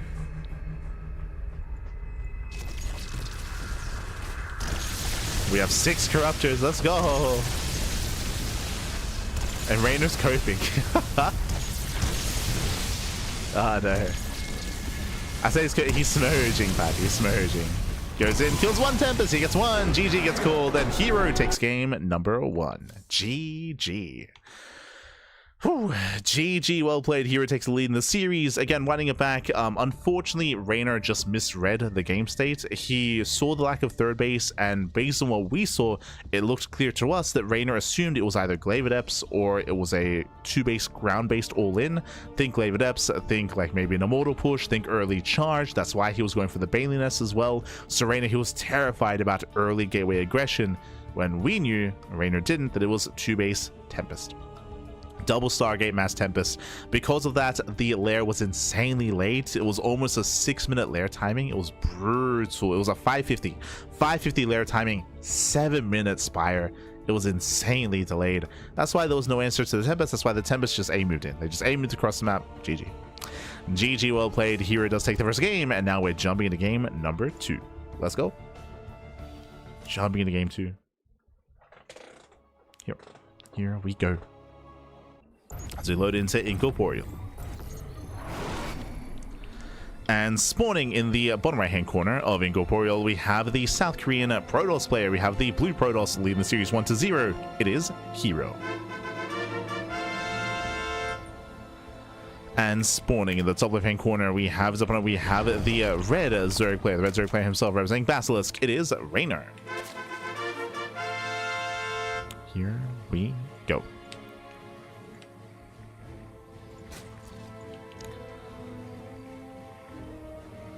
We are building up. And again, it's going to be on Reynor to confirm what herO is up to. herO did go for a standard opener going for the Stargate, but from there he did deviate not into a Twilight Council but into a Fleet Beacon. So it's going to be on Reynor to scout, to confirm, to get a read on what's going on, because herO can be a very difficult player to read. Very difficult. He thrives in that mid game. And the pressure's on Reynor. Pressure is on.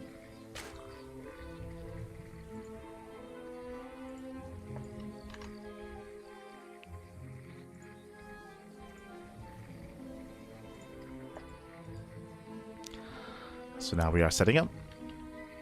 We have our hatch gas pool out of Reynor. Everything's looking normal so far. Welcome to Incorporeal. Incorporeal is one of the larger maps in the map pool. Larger map, relatively defendable on 4 bases. And this goes back to what we spoke about in game 1. If you remember, we spoke about how herO, he is willing to back up, turtle up, and go into Skytoss on these more defensive maps. I'm thinking of Tokamak, I'm thinking of Maganatha, and I'm thinking of Incorporeal. So we could see herO take a very different approach instead and be more defensive, going to a standard opener, turtle up back at home, and build up on 4 bases. That's what I'm leaning towards. Here he does head across the map. Interesting. You have my attention. He will hide his probe in the top right-hand corner. Okay, let's go. What are we hiding exactly? Cybercore is almost done. Show us the pylon. So we're waiting for the proxy. We're expecting it. Reynor, he's droning, he's saturating. Show us that pylon. We have seen herO go for a proxy Twilight Council into... No, sorry, not Twilight Council. Proxy Gateway here into Glaive Adepts, and he was able to beat several. It was on El Dorado, if you remember. So he went proxy gateways, I think it was 6 gate. I think it was 6 gate, 2-base Glaives all in, and he did actually defeat several with that. So we'll see if herO does hide his gateways to make it difficult to scout.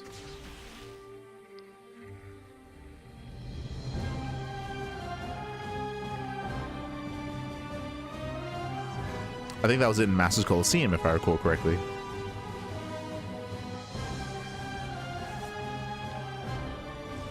So Twilight Council into charge, not Glaives. Okay, charge is on the way. So very early charge timing.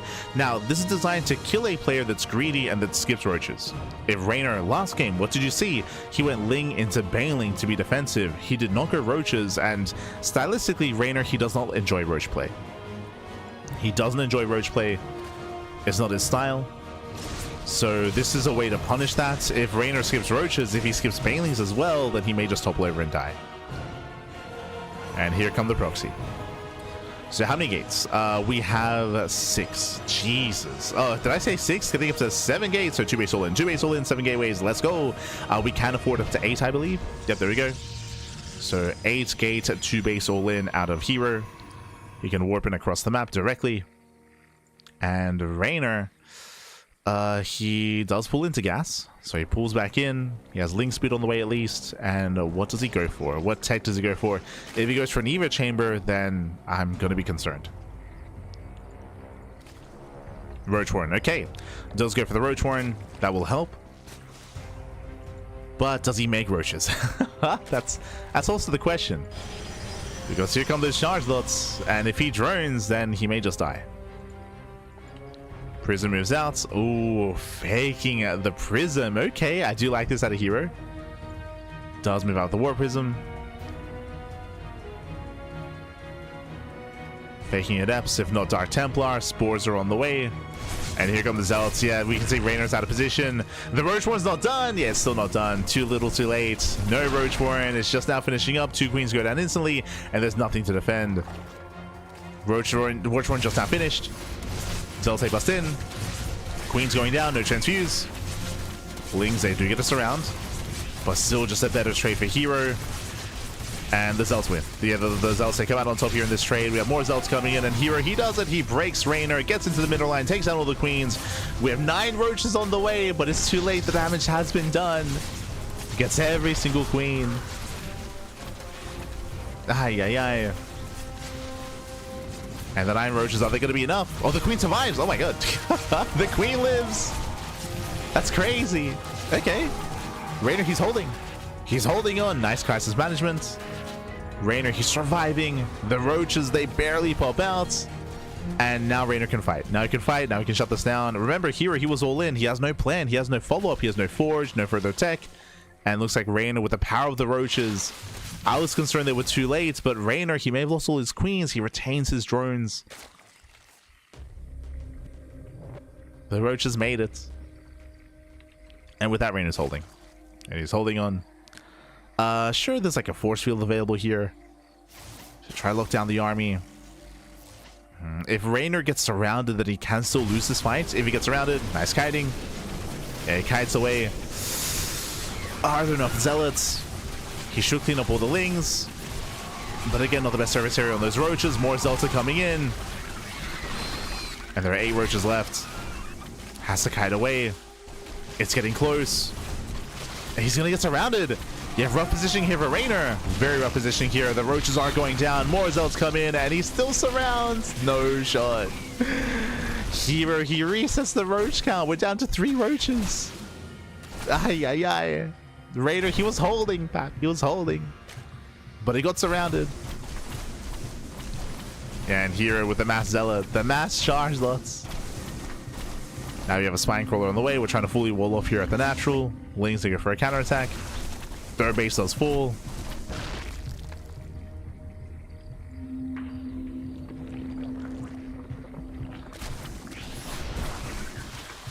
Can herO be ready if he's freestyling? I wouldn't say this is freestyling. Like this, these are typically planned builds. Like last game as well. Like they're typically like I say pre-planned. Like they're obviously pre-practice builds. But herO is usually really smart when it comes to how he constructs the series.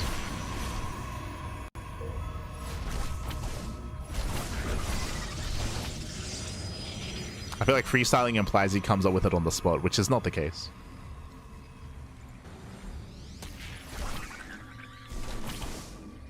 As here we go.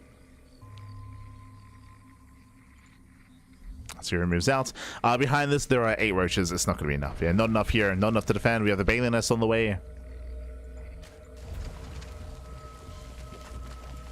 herO, he can now push in towards the natural. I mean, we do have a full wall. True. Does have a full wall off. And Reynor does go for the ninja base. Going for the ninja expansion.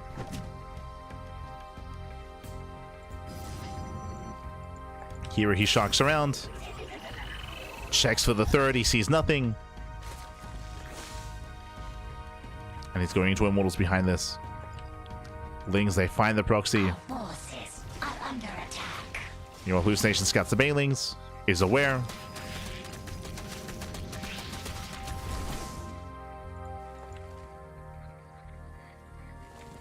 You're moving back in. The roaches are exposed. He's got to be careful. Where are those defensive banelings? Here we go. We have 6 banelings on the way, but they just now began. herO, he can still collapse on the army. Does force field, does catch 2. 2 roaches do go down. Base is denied. Banelings are done. herO's going to be careful. He's going to be so careful with how he engages. The force fields are so crucial. As Ravagers are on the way. He needs them to break the force fields. And upgrades are going to be denied here. All the Biles. Ooh, connect. Biles connects. The Baileys are trying to rally in. Other splits. Oh my god, one of the sentries falls. Both sentries fall. There's still 3 left. Still 3 left. Bailey doesn't connect. Roach speed is denied. Yeah, no roach speed. No +1. No Bailey's left either. And here he's done it. Here he has done it. As long as he doesn't just A move into the Bailings, he should be fine here. Speaking of, here come the Bailings. Bailings are crash in, decent connections. Connections are decent, but now we have plenty of sentries, the Stalkers and Immortals. Breaks on through. Boys are being pulled. And herO looking to extend his lead. GG gets called. herO, he'll take a 2-0 lead in the series. Whew, GG. Again, herO being very cheeky when it comes to his build, going for a 2-base, 8-gate charge lot all in. And again, Reynor, he was unprepared. He did go for a Roach Horn, thankfully, but it was too late. He went for a later Roach Horn. Initially, Reynor, he did survive, though. I was very impressed by his defense, his initial defense, but then he tried to defend the 3rd base. He got surrounded. That was a brutal moment here. If he was able to continue to kite away and kite towards his natural, different story, but he would go caught in the mineral line and he lost all of his roaches. That was game then and there. When he lost that roach army, that was game. GG. GG, well played with that. herO does take a 2-0 lead, and now we're getting into game number 3. Going to be loading into Last Fantasy. Oh boy. This is the most vetoed map of the map pool. It's quite rare to see any games on Last Fantasy, so I'm curious to see how our players do play this out. As spawning in the bottom left-hand corner of Last Fantasy, we have the South Korean Protoss player. We have the red Protoss. For T1, it is herO.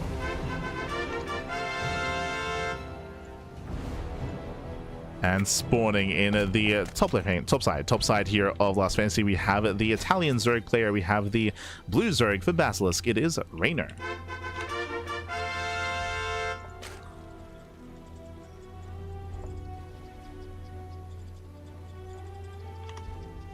There we go.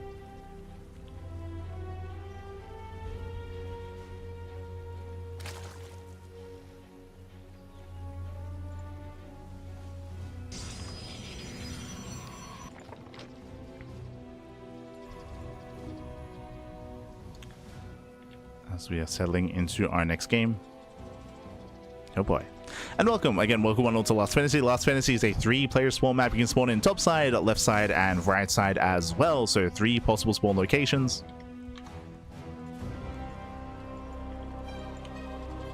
Has herO always been this good at PvZ?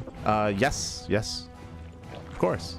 I mean, he's like herO. He's literally one of, if not the best Protoss player in the world. You can make an argument, of course, for Classic, just because Classic did outperform herO at EWC. But I would say herO's top 2, if not number 1.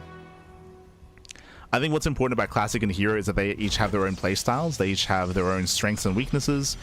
Classic, I would say he has the best late game in the world. Late game PvZ and PvT. True, I would say that. But herO, he has stronger like mid game. He's more diverse in his play. He has a lot more variety than Classic. So different kind of players, right? Different kind of players, different kind of strengths. You can make an argument for either one.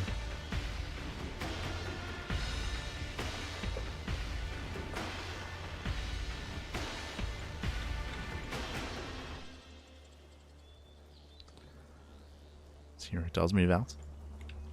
He moves out. He does find Reynor.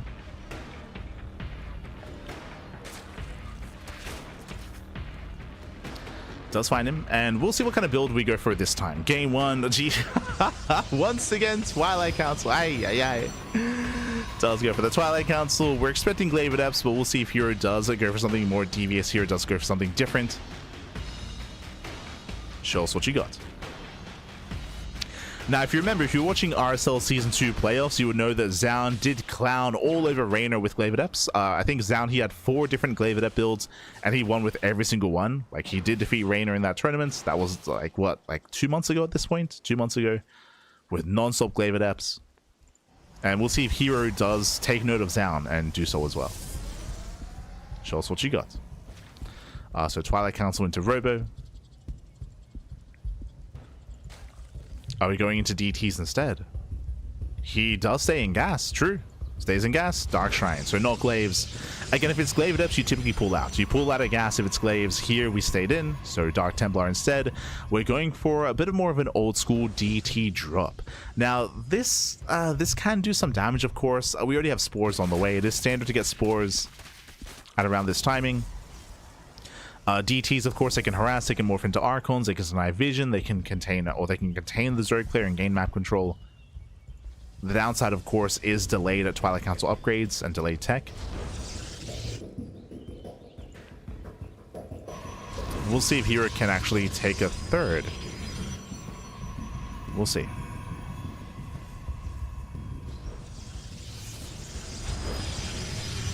Steven says, is the Medicine Stargate first in PvZ? Yes. Yes.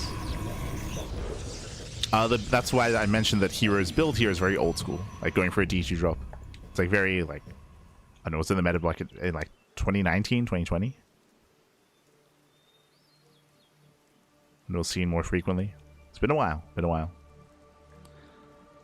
So Prism moves out. Reynor, he does cut workers early himself, cutting workers at 36, very early on. Dark Templar warping in. They head towards the bases, Spores in position, and Reynor should defend. Okay, we'll defend.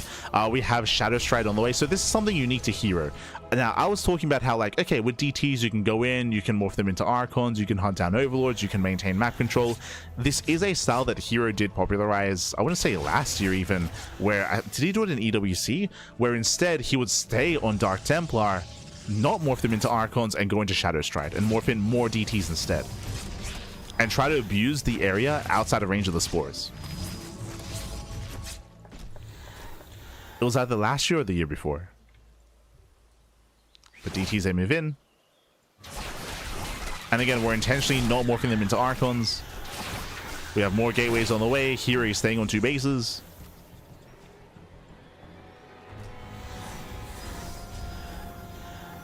And it's just going mass DT. Just mass Dark Templar. And remember, there's no lair, right? Sorry, there is a lair, but there's no Overseer yet. DTs, they trade well. Oh, we'll lose 1. Yeah, 1 DT goes down. We'll lose 2. 2 Dark Templar fall. Ay, ay, ay. Oh, some expensive losses there for herO. That should not have happened. That should not have happened. Again, to make this work, you have to retain your DT count, your DT army. You have to retain it and build it up. So really rough moment there for herO. And Reynor's holding. Reynor, he's holding on. Shadow Stride is revealed. Overseer is out. And Reynor's droning. So this is a really rough start here for herO. He had potential. He did have potential. But in the end, investing into Shadow Stride wasn't worth it because he didn't save his DTs. Didn't save them, didn't preserve them. Now we have the Spire on the way. The reason why Mutaplay and Spire is a common response to this is because there are no Blink Stalkers, right? There are no Blink Stalkers. There's no Stargate either, so there's no Phoenix response. So the anti-air for herO is very limited. It's very limited. Which is why I don't think herO is going into a macro game, right? It's like we have all these gateways. We have charge. herO, he should be pushing soon. And there is a chance that herO might break out before Mutas hit the field. That's going to be the... Forge there. Gets a Forge, indicative of +1. That means it's going for a later push, a later timing.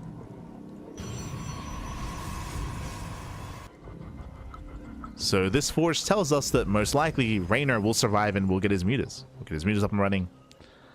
And that's why hero's going to have a very hard time keeping up with the Mutas. And it may force a base trade, right? It may just force a base trade.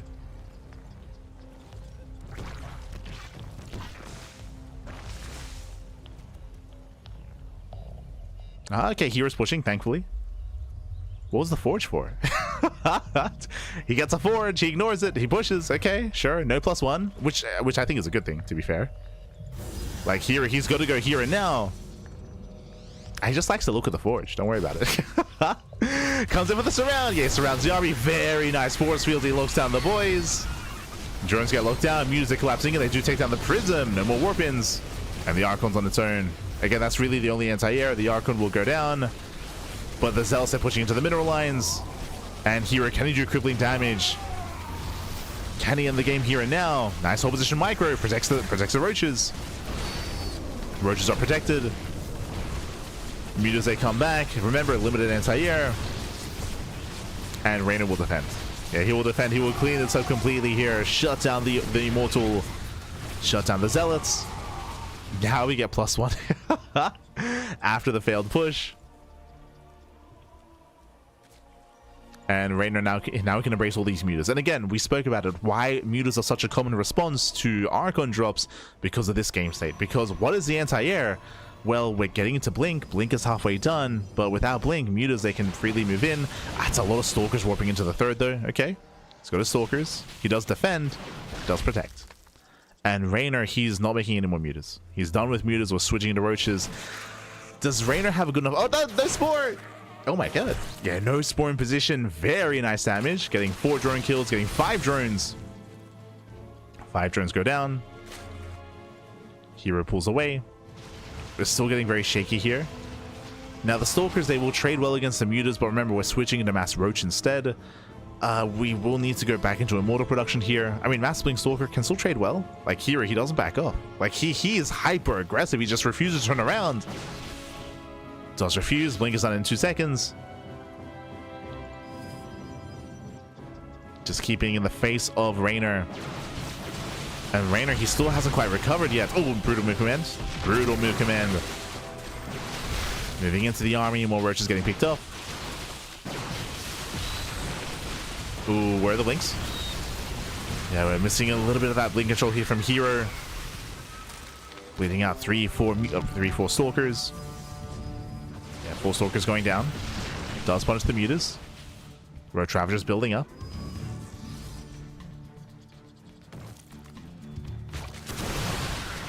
herO rotates.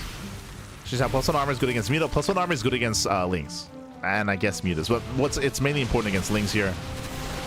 As Lings are usually the hard counter to Stalkers. Or one of the counters. So it means they're a little bit tankier against the Ling attacks. Ooh, Plaza connecting.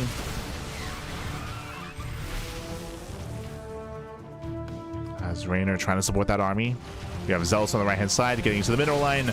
Reynor getting pulled apart. The Ravagers are exposed. Gets into the mineral line. Drones are falling. And nice hold position micro. Here he avoids the piles. Prism into the main base. Warping does complete. Just barely. And Reynor is being pulled apart. Massive losses here. Ravagers are going down. Mineral line as well. And again, herO just no chill whatsoever. Hyper aggression from one then to the other. From initially Blink DTs into the charge push into the Blink Stalker counterattack. Again, just Reynor just never given any room here in this game. He just wants to drone. He just wants to mac her up, Bappy. He just wants to play some StarCraft. Oh no.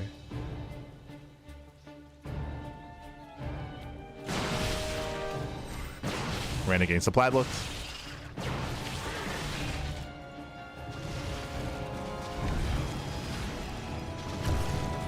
Mutas are getting some damage, but at this point, I mean, Blink is already done.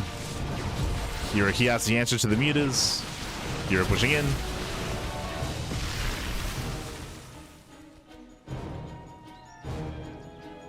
And Reynor is struggling.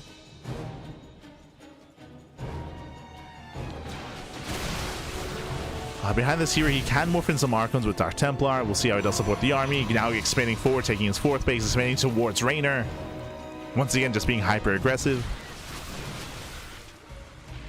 In a macro game, typically Protoss players, they expand away from the Zerg to give themselves more breathing room, but here it's the opposite.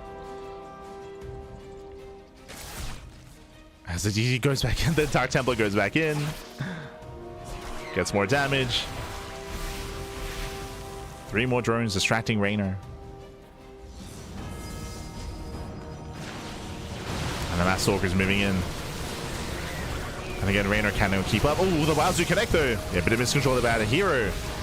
herO does miscontrol, takes a lot of bounce to the face.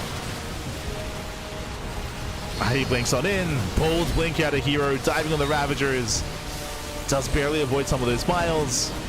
But herO has done it. Or has he? Here come the Lings. The Lings are barely reinforcing. Here he warps into the Zealots. Blinks forward once again. Here he wants those Ravagers. He wants them back.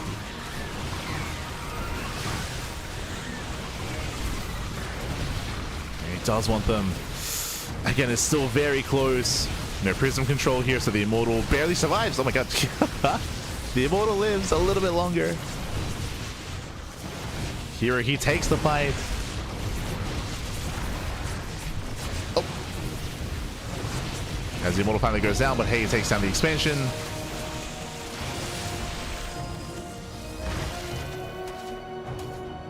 And again, the soup does lie. Reynor, he has a very inefficient army supply with Roach Ravager, so he's been down in supply the entire time. He's been struggling to keep up, struggling to keep his head above water. He lost his 4th base. herO now has the better economy. The more efficient economy, the more effective army. Reynor, he's trying to switch towards Hydras. Hydras would be more ideal here, going Ling Hydra, but he's a ways away and likewise has no Hydra upgrades either. Reynor needs time. He needs herO to back off. He needs to just back the hell off. Let Reynor expand.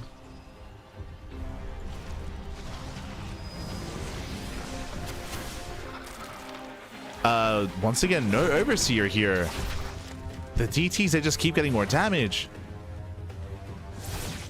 3, 4 more drones. Bailings, they waddle in. Oh, DC connections. 8 probes. Oh, and what's scary here, we spoke about it earlier, how Reynor, he was working with a very inefficient army supply, so the fact that he was up in supply didn't really mean anything. Here, herO takes the supply lead for the first time in a long time, showing just how far ahead he is. Now he's just going for the kill, going for the throat. Getting on top of the Hydras. Sentry's moving in for force fields, locking the army down. Biles, they do connect, they shut down the prism. No more reinforcements, no more warpins. Warpins are delayed. Link counterattack into the mineral line. But this main army cannot be stopped. herO, he has his death ball. Links into the natural. Once again, force fields, they delay the main army. Ravager's trying to move in. Force fields, they lock him down. Here comes a blink from herO. And again, not the cleanest fight out of herO, but it's fine. It's fine, back. Dives on forward. Oof. Does take some biles to the face. Like, once again, the finesse isn't quite there for herO, but it's fine. Like, it's...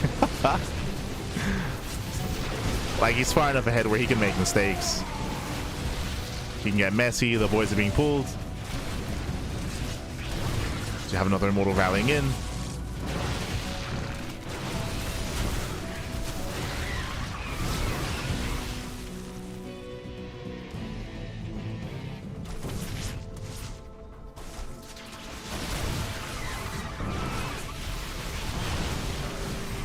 Here he goes for the kill. He blinks on forward. There's 2 Ravagers left. GG gets called, and herO will take a 3-0 lead in the series.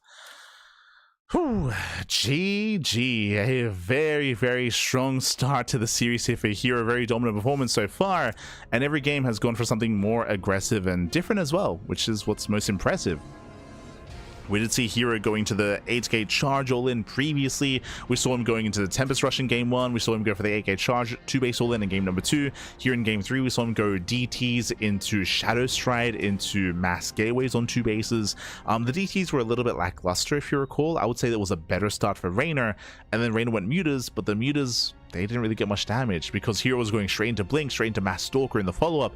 He also thankfully did push pre-+1. Remember, herO, he got the Forge, but he didn't actually get the upgrade. He did push earlier to trade with his opponent, with his Chargeless, with his Immortals, got into the mineral lines, was able to scout the mutas to give himself time to react with Stalkers. And again, herO, he barely backed up. Like, he barely gave Reynor any breathing room in that last game. Just non-stop aggression out of herO. GG.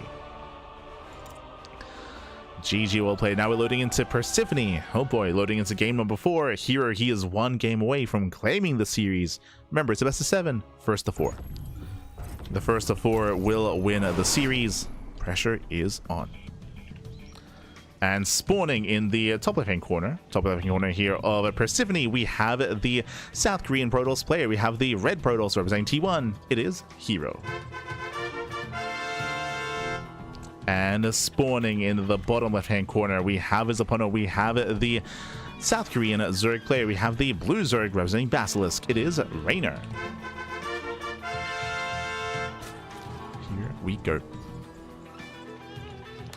Here we go. As we're getting into our game, we're going to be loading into game number 4, and we'll see if Reynor can begin the comeback. Ay, ay, ay. Here we go.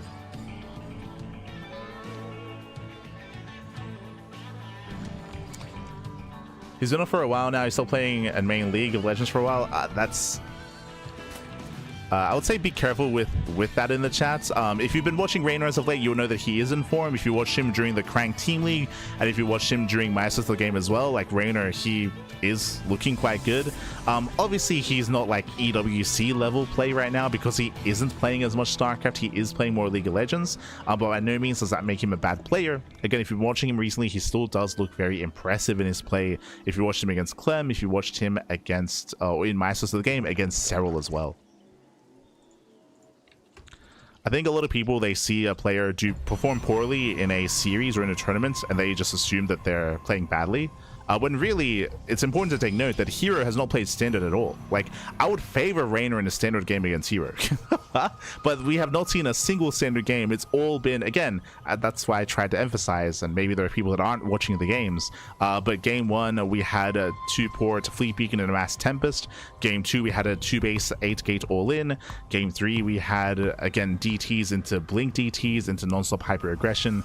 I bring that up just to emphasize that these are not standard games. And that even herO does struggle against the unorthodox of herO at times as well. So we got some cope in the chat. Oh no. True. As from here, we're settling in. Hatch gas full. Can't remember last time I saw Reynor winning. That confirms what I said. It means you haven't been watching StarCraft. Oh no. He beat herO recently. What do you mean?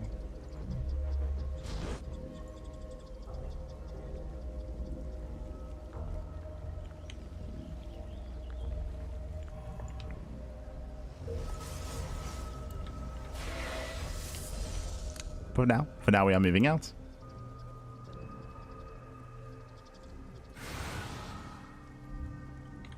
Didn't see that one. My assist to the game.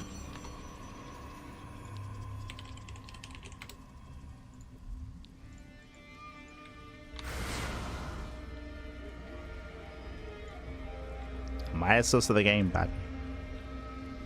There's a big offline happening in big offline event happening in France. And Reynor also looked very good against Clem there as well.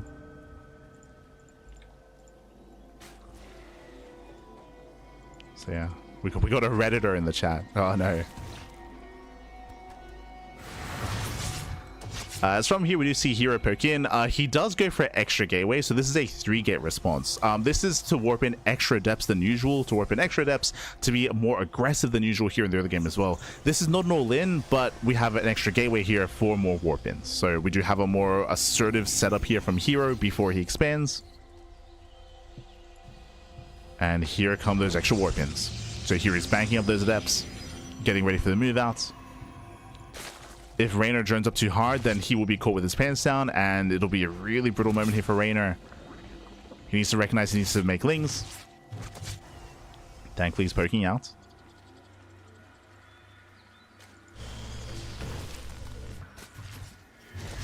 Oh, stasis goes off. Oh, brutal connection though.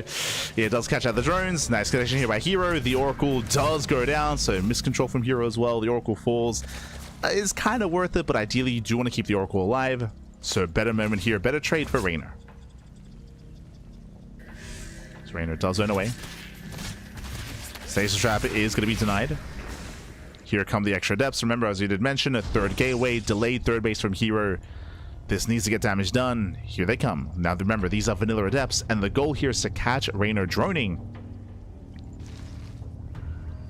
But Reynor, he has 15 lings. He has some defense.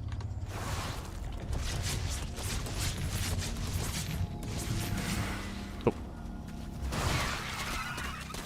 As things are to engage. A couple of boys are being pulled. Drones are going down. Getting one, getting two drones so far. Shades into the main. Getting up to 3 drone kills. Reynor is massing up 20 lings behind this to not just deal with this, but to counterattack. To hit the third base. And we'll see if he can. See if he can. And so far getting up to 10. Oh, this is becoming critical damage. 10 drones do go down. And Reynor, he needs to move out. The Oracles will spot this. We have more. Jesus. herO, he went for another wave of adepts. Okay, interesting. Did go for another wave. This is a big commitment. Bearing in mind that herO, his Twilight Council is very delayed. So late Twilight Council, late Forge, late upgrades. herO, he invested even more heavily into this, and he's behind in the worker count. He needs more damage.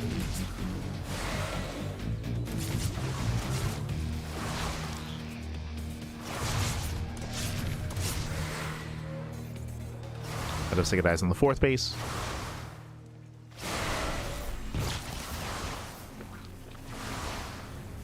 So you got eyes. We'll see if we can force a cancel. Oh, does shade away. Shades away. Oracles are moving in, but the queens will defend. herO did make a 4th oracle. He's going for the queens. Let's go. He dives in. He gets 1. Gets 1 and gets 2. He trades out an oracle though. This does mean that his third base is that much more vulnerable. Gets all 3 queens. Going for the 4th. 4th base does survive. And this is a really messy game. He gets another oracle. He's not stopping. He's making more oracles back at home, Pappy. Let's go. How many has he made? He lost 2. He's getting another. He's getting up to 6. So 6 in total this game so far. Making more oracles. Getting to double upgrades. The hatchery is so low. But roaches have arrived. There's a recall back home. The queen count, I believe, was recessed. The oracle almost thrown away. And the game is slowing down. The game is slowing down. Now, on the one hand, it's important to bear in mind that herO did get a lot of damage done, but he was also dealing damage to himself, right? Like herO, he was even more committed than we assumed. Like he went for extra gateways. He went for a delayed third base, which we assumed because of the third gate setup, but he went for extra warp-ins is what's important. He made extra warp-ins, which delayed all the further tech as well. herO's on 3 bases, but it's still a really awkward setup here, as he still does not have blink.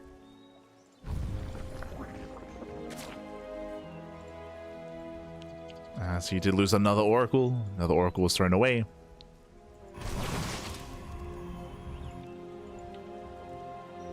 Yo, let's go.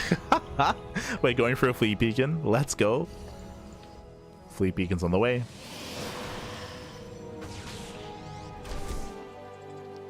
I haven't seen Reynor winning either. Just opened the stream. True, true. Washed, Pappy. Kappa.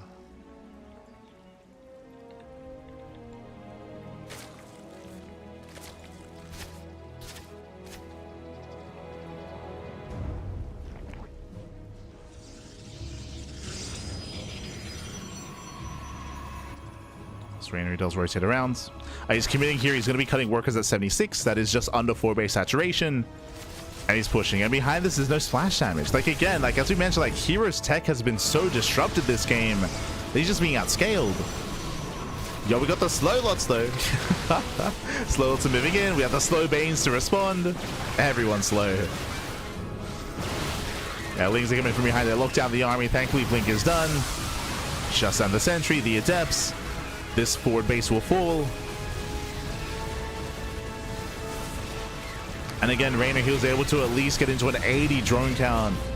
This game was maybe the most comfortable game that Reynor's had, but even then it was very shaky. Like, it was it was very messy, very messy. Like, Reynor, he just wants to get into a 4-base economy, baby. That's all he wants. That's let him drone, baby. Let him drone. And hero's just been outscaled. As we mentioned, like, hero's been outscaled. He was hyper committed. He did not do enough damage. He failed to kill Reynor. And Reynor's almost maxed. He's almost maxed out. But something that I will say is that, hey, we've still seen something different every game at a hero. It's still been a different build every single game. Oracles are being thrown away. He's also charging in. There's no Baneling support, but there's barely any Zealots anyway. Yeah, nice kiting, nice spread. As things, they flood into the main base. And here, he just cannot keep up. Not against this kind of army. Not with purely Zealots and Stalkers.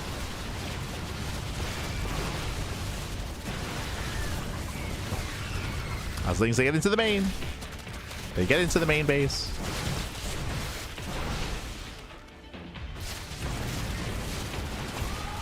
And GG gets called. Reynor, he does fight back. He does put a point on the board. GG. Whew, GG, well played. Again, I was surprised myself by just how committed he was on that initial opener. I assumed it was just, oh, okay, just 3 gateways, warp in like 9 adepts, and just move out across the map, do some damage, and then just get a third. But he just kept warping in adepts. Like, he just kept going. He warped in more adepts, got more gateways, did eventually work on his third base, but because he was so committed, because he was warping in so many adepts, everything else was heavily delayed. The Twilight Council was heavily delayed. The Forges were delayed. Any kind of tech. That's why towards the end there was no Storm, there was no Colossus, no splash damage, no nothing. Not even charge as well. Like, his army, the quality of the army was just so low, because he was so committed, because he was so all in. GG. GG, well played. Whew. And with that, Reynor, who's finally able to stabilize, finally able to drone up to 80 towards the end, able to embrace a more macro game. GG. And now we're getting into game number 5. Let's go. We're getting into game 5, and the question becomes, what haven't we seen yet from herO? Because again, herO's done an aggressive and also different build every game so far. Gone for a different build, of course aggression, but in different ways. What do we go for this time? As spawning in the bottom left-hand corner of Tokamak, we have the South Korean Protoss player. We have the Red Protoss representing T1, leading the series 3-1. Still 1 game away from claiming the series. It is herO. And spawning in the top right-hand corner, we have the Italian Zerg player. We have the blue Zerg for Basilisk. It is Reynor. And again, herO, I was putting it lightly, saying he's been aggressive, and we've seen different aggressive builds every game. He's gone for different cheese every game, basically. Like, just hyper cheesy, hyper aggression out of the herO the entire series. What do you have for us this time? What's it gonna be, Pappy? What's it gonna be? Likewise, Reynor, are we going to go for safer builds, right? It's like earlier Roach Warrens, later saturation of the third base.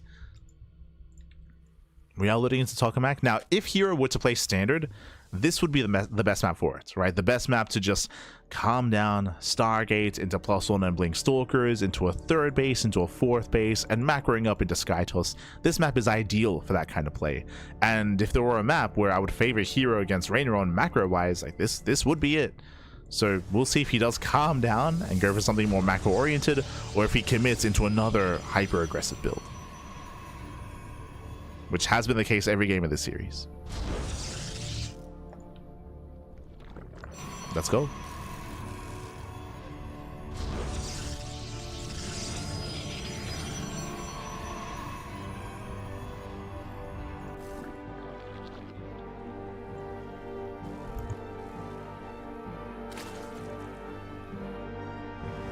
Here we go. So from here we are building up. Gases are being taken.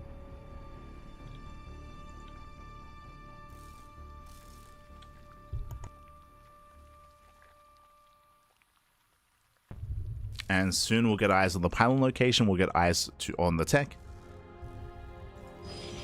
Oh. Hold up. Okay. Interesting setup here. Stargate in the main base. Second pylon was thrown down here on the low ground. Getting a much faster Stargate is what I will say. Much faster than normal. Usually you get the Stargate after the second gateway, right? Like you get your first gateway, you get your second gateway to wall up, to have some kind of defense here. So hyper early Stargate and Oracle here from herO. Ling gets in. Oh, does he scout? He does. Yeah, he does scout. Whew, he does confirm the Stargate's already done. Stargate's already complete.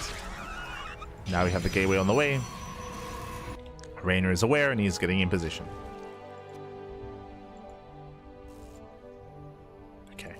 Okay.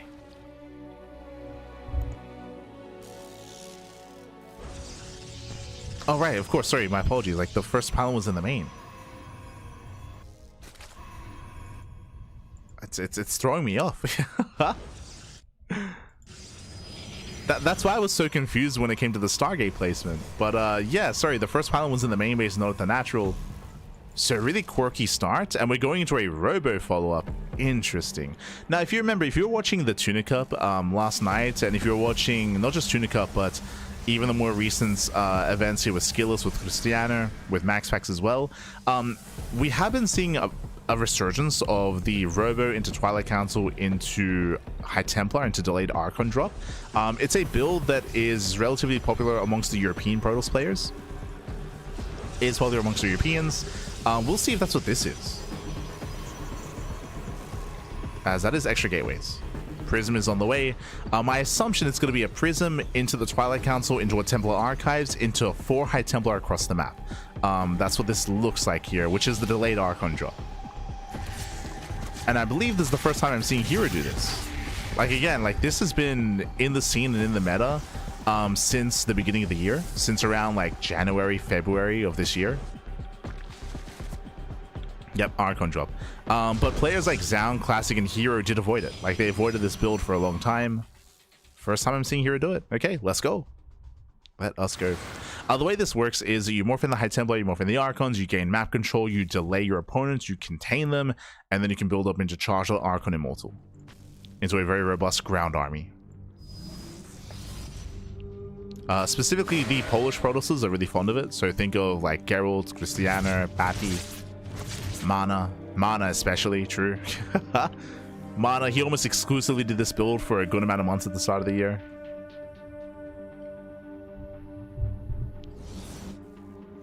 Este Mana. But this is I would say the most standard build that herO's gone for this entire series. Let's go.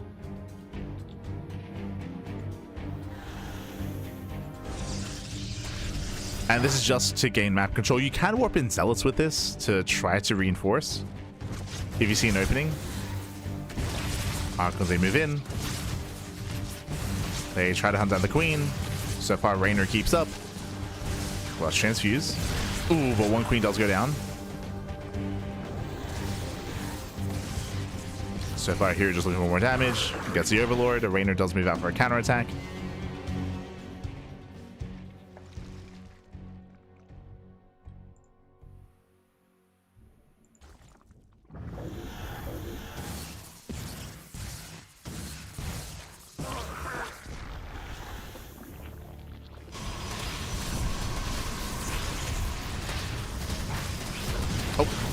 Things they move in, they get another 4, 5, 6 probes. Oh, this is getting out of hand. Yeah, nice thing run by. Gets 8 probes. 8 probes go down at the same time. Archon drop into the main base. Prism does pull away. Does pull back. The Archons are on their own, but there's barely anything to defend. And can they get on top of the drones? Okay, he's crazy. The Prism goes in. Can he save the Archons? He can. Just barely. Picks up, pulls away. Prism does escape. Very impressive here by herO. as he saves the Archons and the War Prism. And he pulls out. Pulls out. The harassment continues. Dropping into the third. Just working with those shields. Oh! Does pick up just in time. Pulls away. 9 drones in the third. Jesus. Brutal damage. And so far, this Archon drop has paid for itself. More than paid for itself. It's been a solid start. Back at home, we spoke about it. He's building up his Archons, his Immortals, his Charge Lots.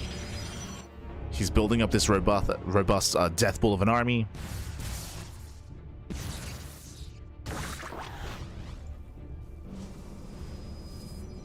And Reynor, he's focusing and fixating on Lingbane Hydra. We are cutting workers here. We're joining up to 75. We're not quite taking quickly into lurkers, which is a bit of a concern against this kind of army.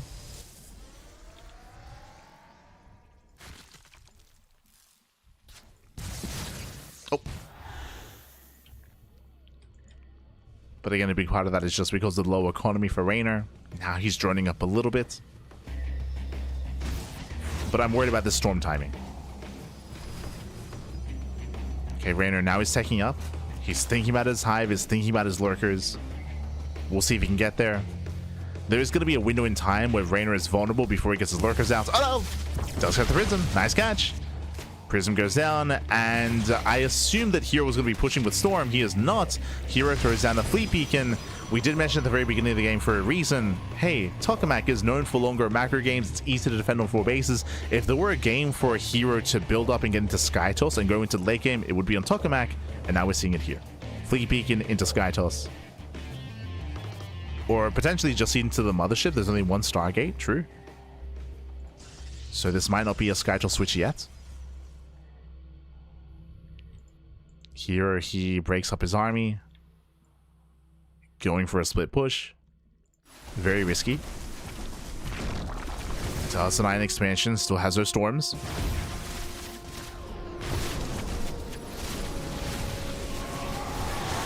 Storms do try to zone. herO moves in the right hand side. Gets into the mineral line. Goes to the base. The 4th base is going to go down. Storm in the mineral line. Forced to recall. We lose both High Templar. But does get the expansion. Oof. That will slow Reynor down. herO pulls away. Here comes that Mothership, but only the Mothership. Instead, getting a second robo.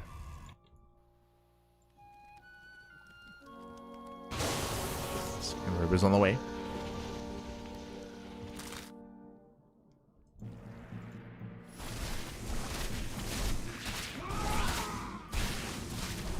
Nice stepping out of Reynor, catching out some of those zealots. Again, hero's playing with fire right now. This is such a vulnerable army. Does deny the expansion. Here comes the surround. Remember, recall's on cooldown, and here he will lose everything here. He will lose all these High Templar. It's going to be 1, 2, 3 Templar going to be going down. Ay, ay, ay. Brutal losses. At the same time, herO going for another run by. The base is not yet done. And I believe recall is still on cooldown, by the way. He's committing. He's got that 1 storm. Storm does land. He's got 2 more storms. Oof, the storms are connecting. Oh god, oh god. Again, the storms are brutal here. He's got 1 more storm. Doesn't quite land this time. Reynor, he will clean this army up. This is an expensive trade for herO. Did get the expansion. He denied both 4th bases, but he traded so much supply for it. He lost what? He lost 2 Immortals, lost 3 High Templar. herO's been trading. He's been very messy. He's been very messy in his trades. Expensive losses for herO. But he does have the better economy. True.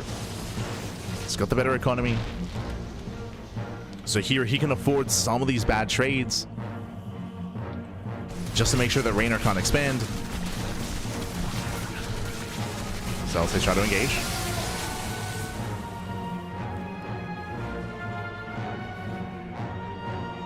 herO surviving with the bare minimum.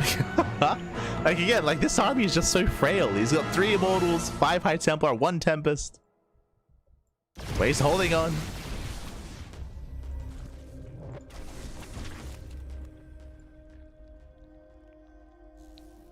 Reynor, he's looking to surround. Looking to flank the army. Here he has to be so careful with his movement here.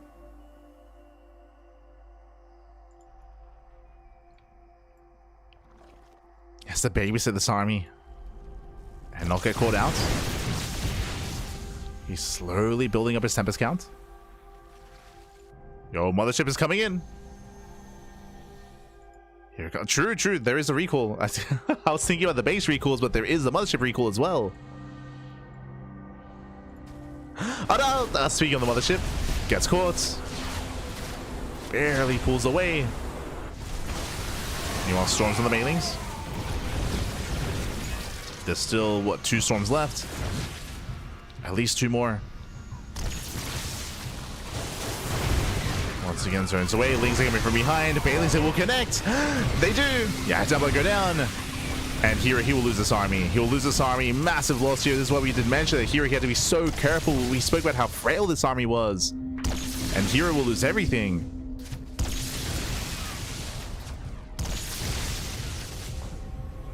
I mean, he survives with the Tempest. He at least tries to. I started stepping. 1 Tempest will fall. Down to 2. 2 Tempests left. Hero pushing on the left-hand side. Here he does move out.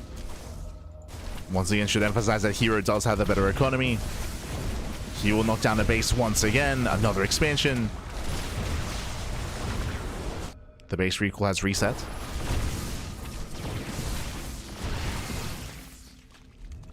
Reynor likewise also struggling to max out as well. He never got into lurkers. He has a greater spire. The tech is a little bit all over the place here. He's got a greater spire. He's got a an ultra cavern on the way. Never got a lurker den.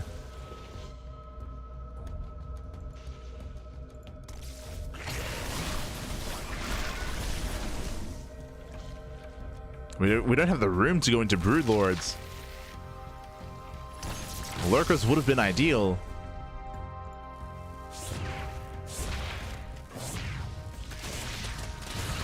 I had to double check there if I was blind. It's like, no, yeah, he has no lurker then. Nice run by though. Very nice run by. 14 probes. Oh, recall across the map actually. Yeah, no defensive recall. This base does go down, losing 19 probes and the robo. And the offensive recall didn't really achieve much here.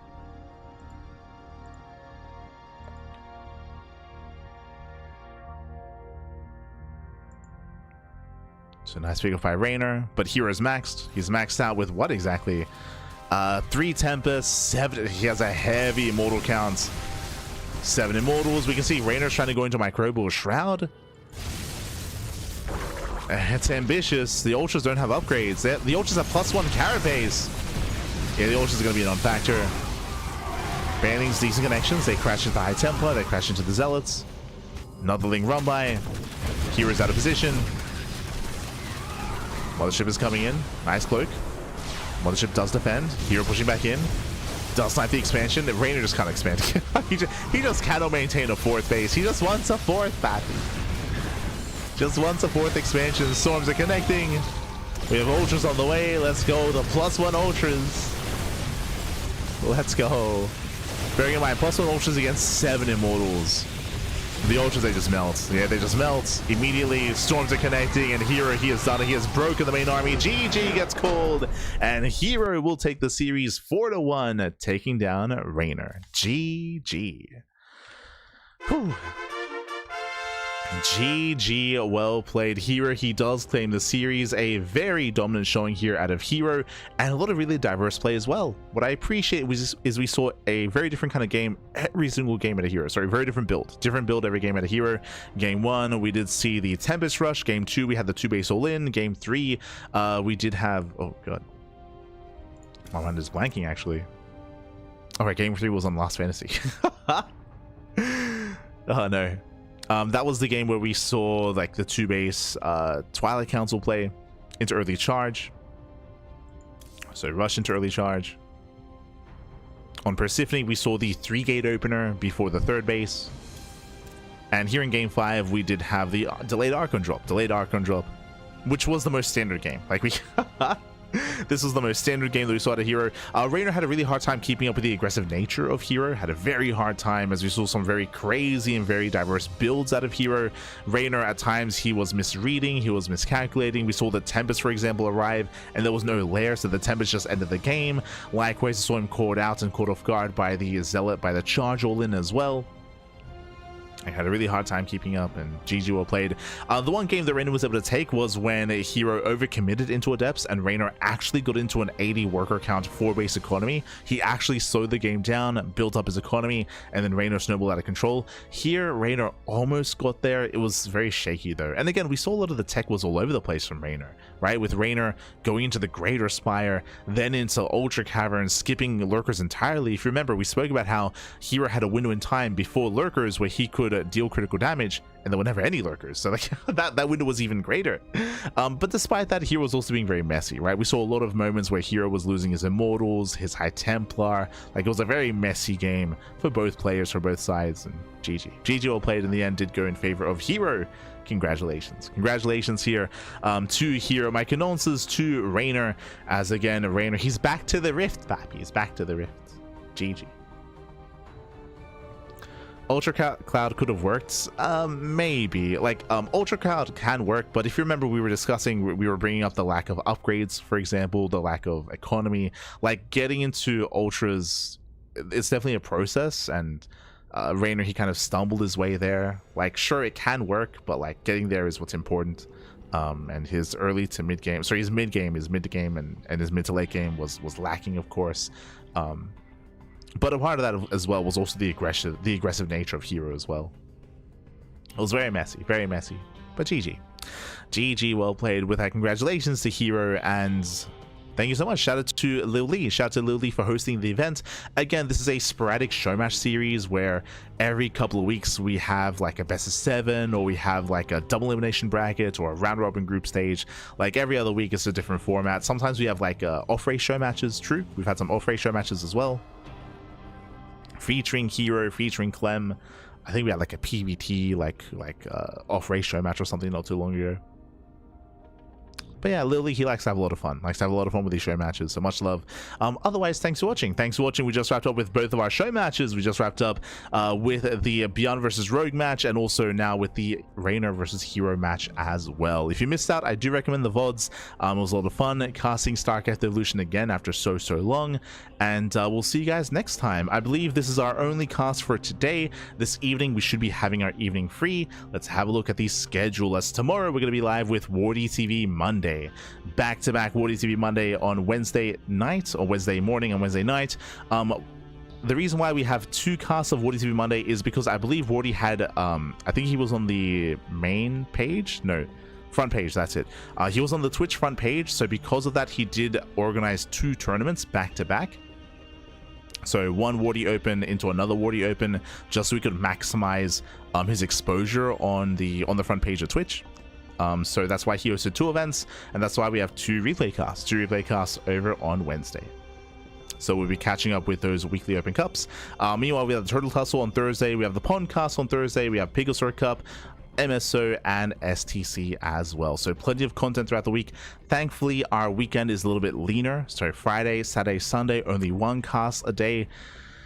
So we can get some rest, Pappy. We can get some rest. We can catch up on other work as well. Schedule those VODs and get ready for the rest of the month, because it's going to be intense with RSL right around the corner. We have RSL, we have the Rival StarCraft League, we have the Platinum StarCraft League as well in December. That's going to be like the end of year finals. So a lot of content, a lot of StarCraft. We'll do our best. Almost 3 a.m. Oh, get some sleep, Pappy. Get some sleep. Aye. What if the Greater Spire was a misclick? It might have been, or maybe it was like, maybe Reynor being a little bit greedy. Maybe he assumed it was going to be a bigger commitment into Skytoss. Remember, it was a Fleet Beacon into Mothership into Tempest production, but it took herO a long time to get a 2nd and 3rd Stargate. So maybe Reynor was assuming that herO would be more passive and defensive and would slowly build up into Skytoss instead of being as aggressive as he was. So I would assume that maybe it was a bit of a misread as to where the game was headed.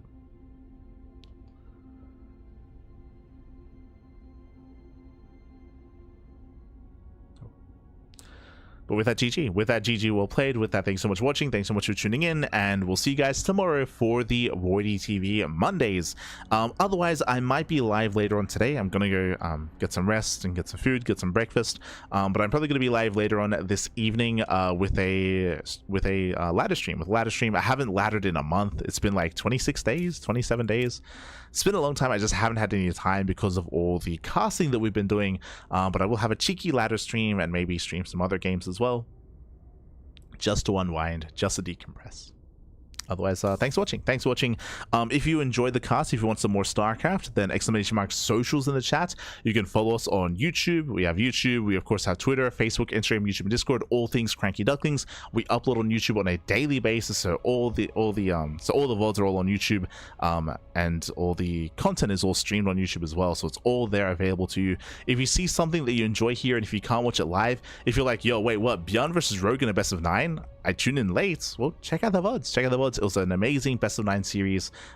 Did go the distance. Won't say more than that, but it was a lot of fun. A lot of fun. Do check it out. Do check it out, Pappy. Likewise, you know, our weekly tournaments as well, other show matches, team league matches, all over the place, all on YouTube.